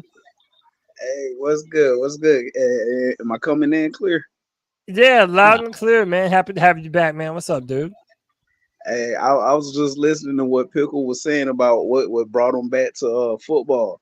Yeah. I'm not gonna say I had a similar story, but shortly after I graduated high school, like that last time I played, up to that point, I didn't care. I was sick of football. Like my high school teams weren't all that good. I was like, I can't win for shit. Even teams I'm rooting for, Gamecocks, Panthers at the time, they couldn't win. I'm like, man, freak all that. I joined the Army. I'm focused on that. I ain't paying no attention to football other than South Carolina. This is back when South Carolina, like, they were good. They were actually like Jadavion and Gilmore and all those guys. So I'm rooting for them boys. They get to the SEC championship. At the time, I didn't know anything about Cam. It's like, hey, Auburn got this dude. Auburn got this guy named Cameron Newton. I'm like, I don't give a damn. Like, I don't care how big he is. He ain't gonna do shit to that South Carolina defense. I'm watching the game and screaming at the top of my lungs. Dad right there with me. Like, hey, somebody just put a helmet on this man. Stop him from. It's fourth and goal. I just remember QB power. I'm like, bro, y'all cannot let this mother. He is the only. Stop this mother. 4th and goal, bro. The entire defense know who getting the ball. Cam snapped that bitch, went right through the defense. They win the game. I'm like, we ain't always good, bro. And the one time we get to the championship game when you put us out of it. Then my fucking Panthers draft this dude. So I'm like, real shit. He better be that same motherfucker I saw stop the Gamecocks from winning the SEC championship. That same motherfucker, I want to see that shit out there as a Panthers. I'd be damned if I didn't get what I asked for and then some. So like, I came back to football like straight up, like fully geared. Like, bro, let's go. I'm Panthers. Like it came back to me. The love, like, it sucks losing, but yo, it's. I heard what Pilkle said. I was like, yo, let me hop on here. Let me share my little 2-cent story also. But yeah, man. I appreciate you, It bro. still sucks being a Beautiful, Gamecock fan, man. don't it? Oh, it definitely sucks being a Gamecock fan. Okay. So since Beamer took over, it's been better. Like the vibe, the direction. I feel good about Beamer. We ain't talking about. It's like with Rule. I ain't talking about anything to do with him. I ain't talking about anything to do with anybody. If it ain't Spurrier, if it ain't Beamer, I ain't talking about Gamecock football. We ain't bring that up. Hey, man, Trig is a Clemson fan, so you know he's got to bust your balls as the superior South Carolina team. That's all. Hey, JD. That's all. But man, I live in a Gamecock stronghold. Hey, but to be fair, you know, I mean, interrupt you, Pickle, but that year, so that was before. So I became a Panther fan in 2011, and I became a Clemson fan in 2012 when we beat LSU in the Chick-fil-A Bowl. I've been diehard ever since. But Cam Newton, he also ran wild over Clemson that same year. I believe it was the first game of the season, too, for Auburn. And, bro, they just – I am right about this trick, right? Cam. Well, let me put some context in it. Okay, go ahead. Please correct me. We actually lost in overtime. It was a much closer game than South Carolina. They got obliterated. Yes, that is true. Okay, I do remember that now. Yeah, it was a much closer game, but yeah, I didn't like Cam because I was actually rooting for South Carolina in that SEC championship too because I knew some guys that played with Gamecocks, so I was rooting for them, and I think did they beat South Carolina twice that year? That's the year that we beat. I want to say that's the year we beat Alabama where they were number 1. Lattimore was a freshman. Yeah, we from the same city. I could walk to Burns High School, so I was rooting for them off strength of Marcus. But yeah, man, it was a close game with Clemson, and if we win that game, bro, we're probably going to another BCS bowl that year. You know what I'm saying? Because I think we only lost to Auburn and South Carolina that year. We was like 11-2. So if we're 12-1, we had a chance. We have a chance because that South Carolina loss wouldn't have hurt us. I think they was ranked in the top 10 when we lost. But yeah, man, I Bro, hated Cam in college. if you were a I college hated football Cam in fan, college. if you were a college football fan and you weren't an Auburn Tigers fan, you just hated Cam Newton, didn't you? Bro, Like it was a everybody. YouTuber. It was a YouTuber a few years back that he used his skits were like he would pretend to be Ray Lewis, and he was doing one where he was talking about Cam. He's like Cam smiled to Wait, hold on. Go ahead, Trey. Nah, that wasn't me. No, I was telling him to hold on so you could finish. Oh no, I hated Cam. I've been a Panther fan my whole life, man. He's a powerhouse, bro. I got pictures of me. I got pictures of me with 2-3 years old. I'm in Panther gear. But so it was that 2003 year. That was my first year playing. Yeah. Steve Davis is from the neighborhood, so the whole city like turned into Panther fans that year. It was so electric. He was coming to our school speaking. He was driving all through the city, and we'd go all the way to the Super Bowl that year. It was nothing like it, and that's when I really became a true diehard fan. And then after he left, it wasn't the same no more until Cam came. He cranked it back up. So that's why with me, Cam Newton slander would never be tolerated. Ever. Yeah, I hear you. JD, go ahead, man. I don't forgot what I was saying, bro. My fault. You would say something about a YouTuber podcaster. Oh yeah, it was a YouTuber a while back. He used to do skits, and he would dress up as Ray Lewis and give pregame speeches, like all comedy. But he did one, I think it was the Ravens going up, like it was us versus Ravens. I'm not sure, but he's talking about Cam, and he's like, Cam Newton come across the middle with that 100-watt smile, like how Cam's always on the field. He's always smiling, damn teeth perfect, white as hell. Like dude said, man, college Cam, I hate anytime I saw a picture of that motherfucker after that game. I'm like, man, get this motherfucker picture off the screen. Like, always smiling. What the fuck you happy about? Like, but like I said, man, got drafted by the Panthers, and I'm standing there like 10 toes. I hear anything disrespectful about this man, I'm listening to ESPN. Cam Newton ain't this. I'm like, bro, if I could call in and let y'all motherfuckers know what this y'all ain't paying attention to the Panthers, bro. 2015 don't happen without Cam. People overlook and forget 2017, what Cam did in 2017 with the receipt. I'll say it this way, right? And this is in defense of Bryce Young. You look at a rookie Bryce Young and what he did last year with the squad that he had. The receiving core, let's be real, the receiving core wasn't great. But if you take 2017, 2015 Cam Newton, a veteran guy, somebody who's been around the block a few times, you can give a team like that to that quarterback 5 years in, 6 years in, 7 years in. He can make something out of pretty much nothing. Not trying to insult the guys who were on the squad last year, but you can give a veteran quarterback lesser talent because he's that guy, which, again, I think a lot of us who are Cam Newton fans felt that way when Cam took the field. If he's out there on the field, we got a chance. I don't care how poor the defense has been playing. I don't care how poor the run game. If Cam Newton is on the field, we have a chance. Personally, can't speak for anyone else, but I got similar vibes from Bryce last season. He's a rookie, and they were asking him to go win games with his arm and his arm alone. Chuba, shout out to Chuba because I was not the biggest fan of his. Season started out as it did. Chuba, he picked up the torch and he carried it. I like what Chuba's become at the running back position, but the run game as a whole last season, non-existent.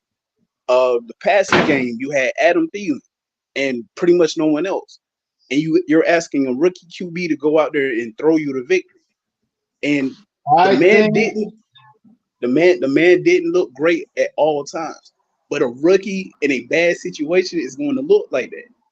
I feel like this upcoming season, with all that happened before Bryce's rookie season, I feel like Bryce has all the tools to go on to become that franchise guy.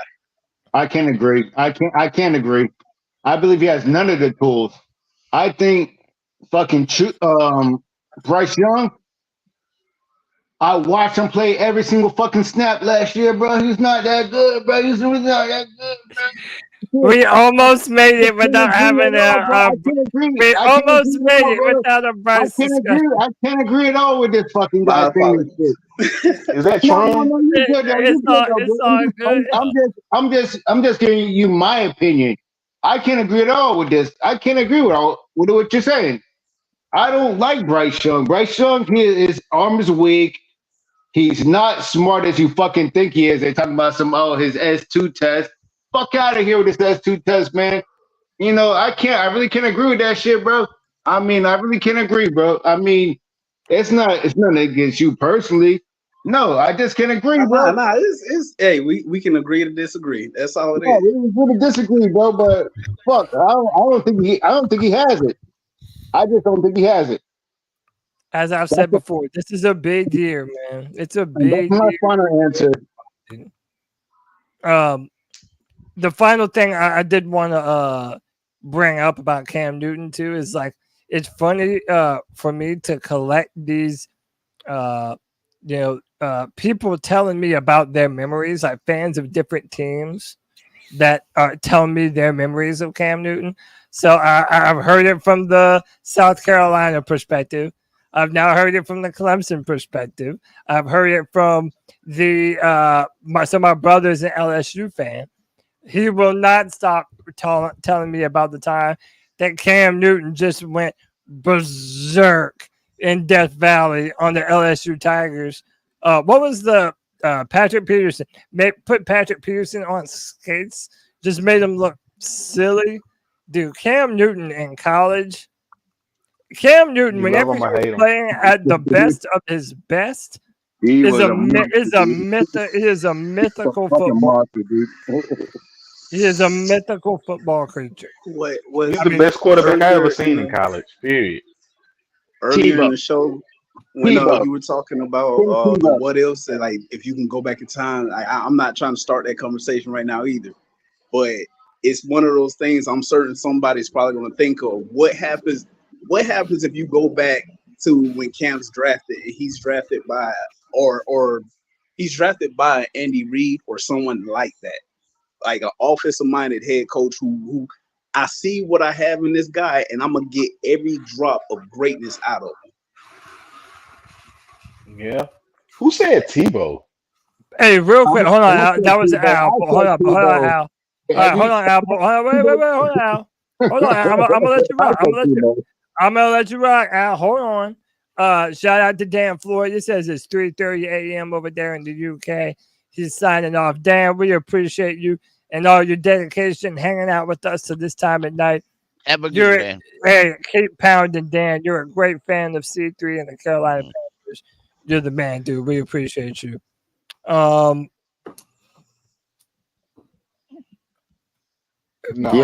let's get on the Sam Tebow talk. Hey, shout out to Brady Wise. He won 2 championships. He won 2 championships, and he was a great quarterback. He was a great quarterback, and he was actually he was semi-decent in the NFL. I mean, like, who's better than Tebow? I mean, Cam did have a fucking great year. He had a fucking super great year. But he wasn't better than Tebow in fucking college, though. Hell no. Man, listen, I'm gonna give you my point of view. I seen Tebow get upset. I seen him lose games he wasn't supposed to lose. I seen him thrive with great talent around him. I seen Cam dominate with no talent around him. So my top 3 quarterbacks I ever seen in college is Cam Newton number 1, Joe Burrow number 2. Then I'm taking Tebow. But what I seen Cam and Burrow do, nah. I'm taking both of those. Those are good choices. Those are good choices. Yeah, so to me, that season, so Cam Newton, obviously, to me, that's simple. I think Joe Burrow is also right up there too, in that category. And hey, I know Trig will agree with me. But yes, but this might be even less popular, bro. Deshaun Watson was fucking crazy special. I say at this as a Clemson. Gamecock fan. Watching Deshaun Watson, I believe is their first championship game. It was. I can't say that I became a fan of Clemson because that's never going to happen. Yeah, But so hold on, let me finish. there's Go ahead. a specific play I remember is burned into my mind. Like they snap the ball. Deshaun's in the empty set. They snap it. Pressure's coming from the outside. Homie steps up in the pocket. In my head, I'm thinking, mind you, I am not a Clemson Tiger fan, but I'm loving what I'm watching on the field. Like you see the defense getting pressure. You see the quarterback staying cool, calm, and collected. Steps up in the pocket. He moves as if he's about to take off. Starts stride, beautiful stride. Looks upfield, chucks that bitch with no effort. Receiver catches it. Now I'm rooting for Clemson to lose, but the football fan in me watches this, and I'm like, I love what he did just then. A lot of dual threat QBs, for whatever reason, like we've seen Cam do it, or at least I've seen Cam do it, and I hate when I see guys do it. For whatever reason, they'll bail out instead of stepping up. Like you can take off running. Like you ain't got to go to the opposite direction or anything. You can feel the pressure, bro. Step into the pocket. If you're gonna go there. Get as many yards as you can. Get down. Deshaun in that one play, I was like, yo, okay, I hate Clemson, but I can't take away from this motherfucker. Like that quarterback they got, he's a real fucking dick. Baller, man. And dude, Deshaun is also speaking of Lamar, dude, whenever we would play Louisville, Deshaun and Lamar would go crazy, dude. Like both of those years that they played each other, they were truly special when they played. And to me, it's a shame that Deshaun didn't get that Heisman love that I think that he should have got. I think part of the reason why he didn't win it that one year that we won the national title is because we lost a home game by a field goal at the last minute. Wasn't it Pitt? I think it was Pitt. Yeah, it was Pitt. Yeah, it was Pitt. That's why. Watson's a good player. That's Hey, why I seen Deshaun Watson's first game in Houston. Yeah. Tom Savage is starting, and they brought Deshaun Watson at halftime, and he brought him back against Jacksonville. Man, that shit was so good, bro. That was a good ass game, bro. That was a good ass game. Another Clemson player this player in particular, I have absolutely no problem talking about how fucking electric he was as a player. Nuke. Like I don't even like referring to him. Oh yeah. Oh yeah, Nuke was the man. Oh, dude, Nuke always was the man. Dude, Nuke was incredible. Bro, hey, I know this is not a Clemson pod, but dude, Travis Etienne is also one of the most special college running backs I have ever seen, and he does not get enough love for how good of a running back he was. Ricky Williams was the best. He was the best. Okay, hey, I'm not even saying that he's not. I'm saying that Travis Etienne is one of the best college running backs ever, man. Who's the best? Ricky Williams was the best I've ever seen in my life. In my life, just personally. Of course, they allowed dope back then. All right. Hey, man, look, that has been another. Yeah, I know. Oh, we done? Yeah, I gotta get up out of here a little bit earlier tonight, man. But I appreciate everybody for coming through. I might have next Friday off. It's either going to be Tony or we might not be here next Friday. But I'm going to lean on y'all going into this season, man. We are going to not miss any Tuesday. We're not going to miss any Friday. Bro, we are out here doing this. I appreciate y'all. We would not have a free-for-all without y'all willing to come on here and hang out and talk Carolina Panthers. We appreciate y'all, man. How come you got like 6 people on the panel, but nobody says shit except for me and him? What's going on, bro? Except for who? We've been paneling the whole time. No, I know you talk. We've been on here since 7 o'clock talking. We talking. My jaw's about to fall off. I'm all talked out, bro. But no, hey, we appreciate everybody for joining. I'm gonna let everybody get their final thoughts for the show before we jump off of here. And again, we'll be doing way more of these, man. So everybody knows that every Friday at 7, we do our free for all. You already know. Hey, I'm gonna give the mic to my man JD, aka Young Sun Wukong, in the building, holding it down for the beautiful islands of Hawaii, representing Panther Nation. JD, I appreciate you jumping on the show again. And give me your final thoughts for the show, man.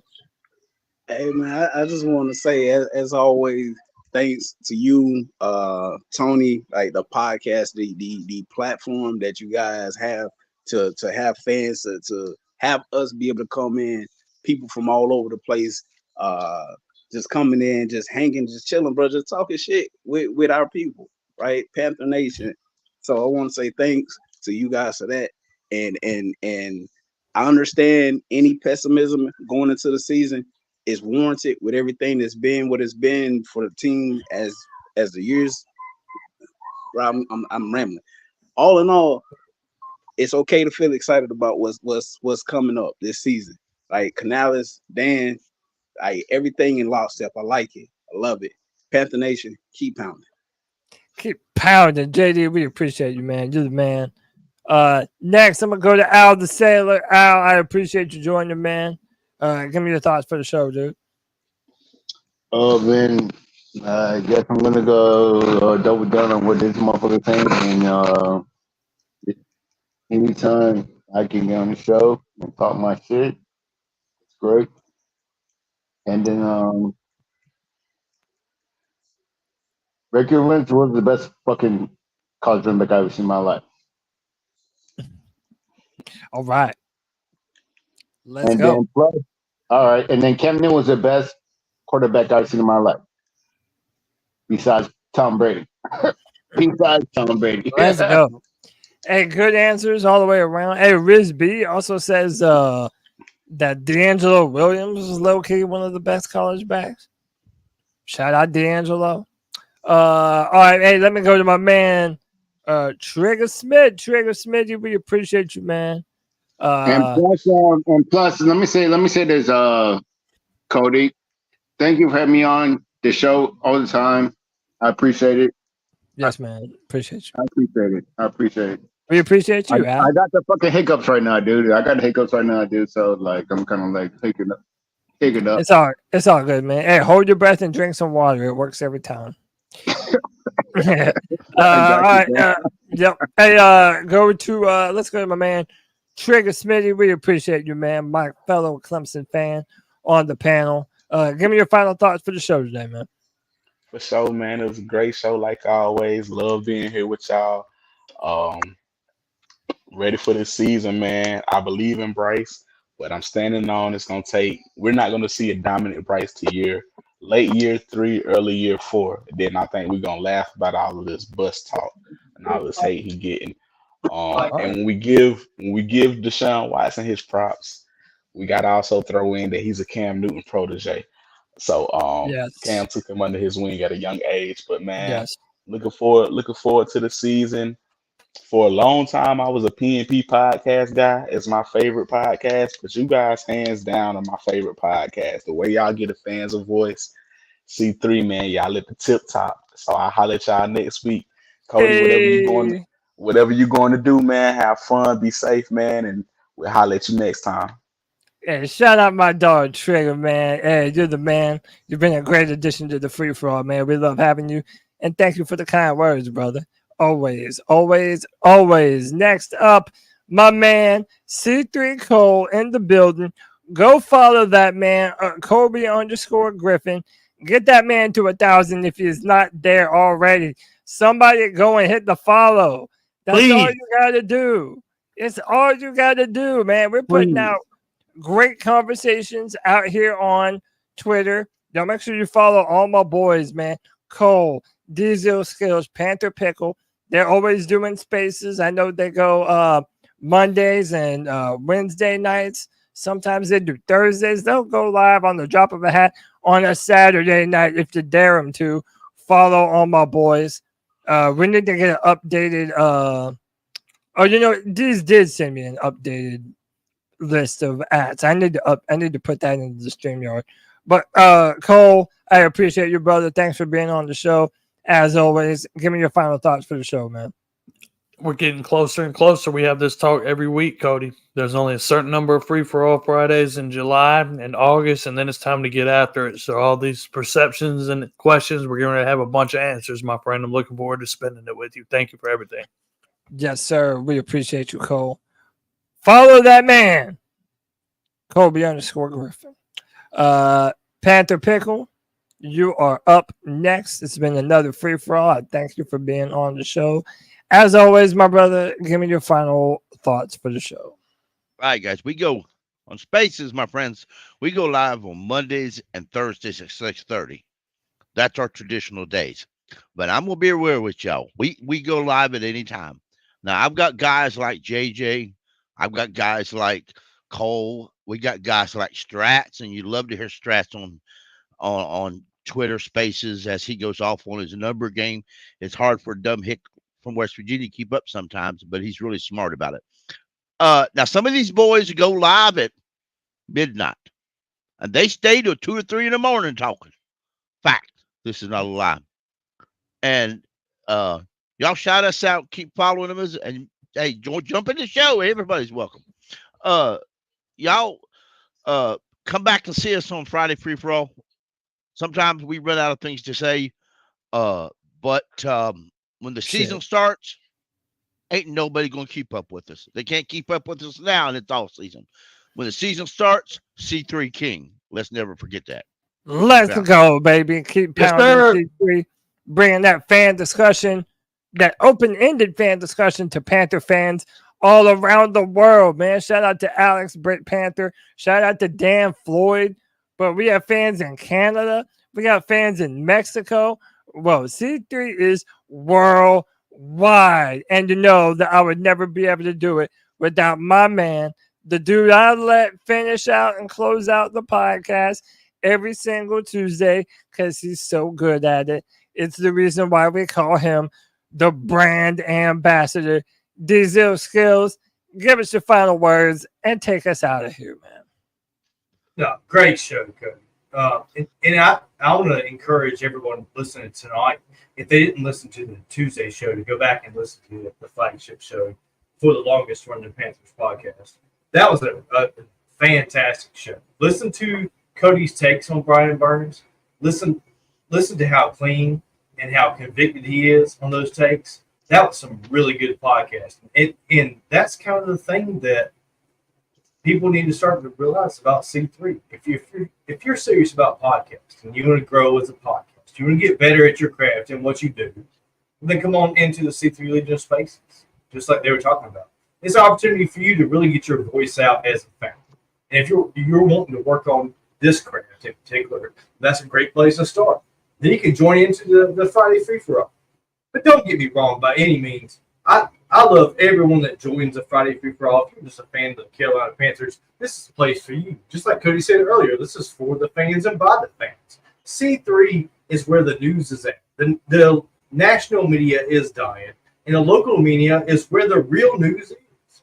And I encourage other Panthers fans to join us because we're in the car, we're on the way to the game, we're having fun, and we're just talking trash. And if you enjoy that, then you can be a part of C3. Or if you just enjoy talking about the Carolina Panthers in general. A few things here. Courage, camaraderie, conviction. These are the unshakable pillars on which we stand in the C3 Legion. And you can be a part of that. We absolutely can, and we're inviting you to join that now. Just put that C3 in your username or become a C3 superfan here on YouTube. Either one helps the show. And you can always join us down on X and Twitter. We're there for you. Me and Panther Pickle, Cole, JJ, the rest of the crew. Kyle, a lot of times. He's working like really hard right now. But it's a community. It's a community that we want you to join and be a part of here at C3. With that, Cadillac, I'm good, man. We'll be back here again on Friday at 7 o'clock. We're looking for new people to come join this show.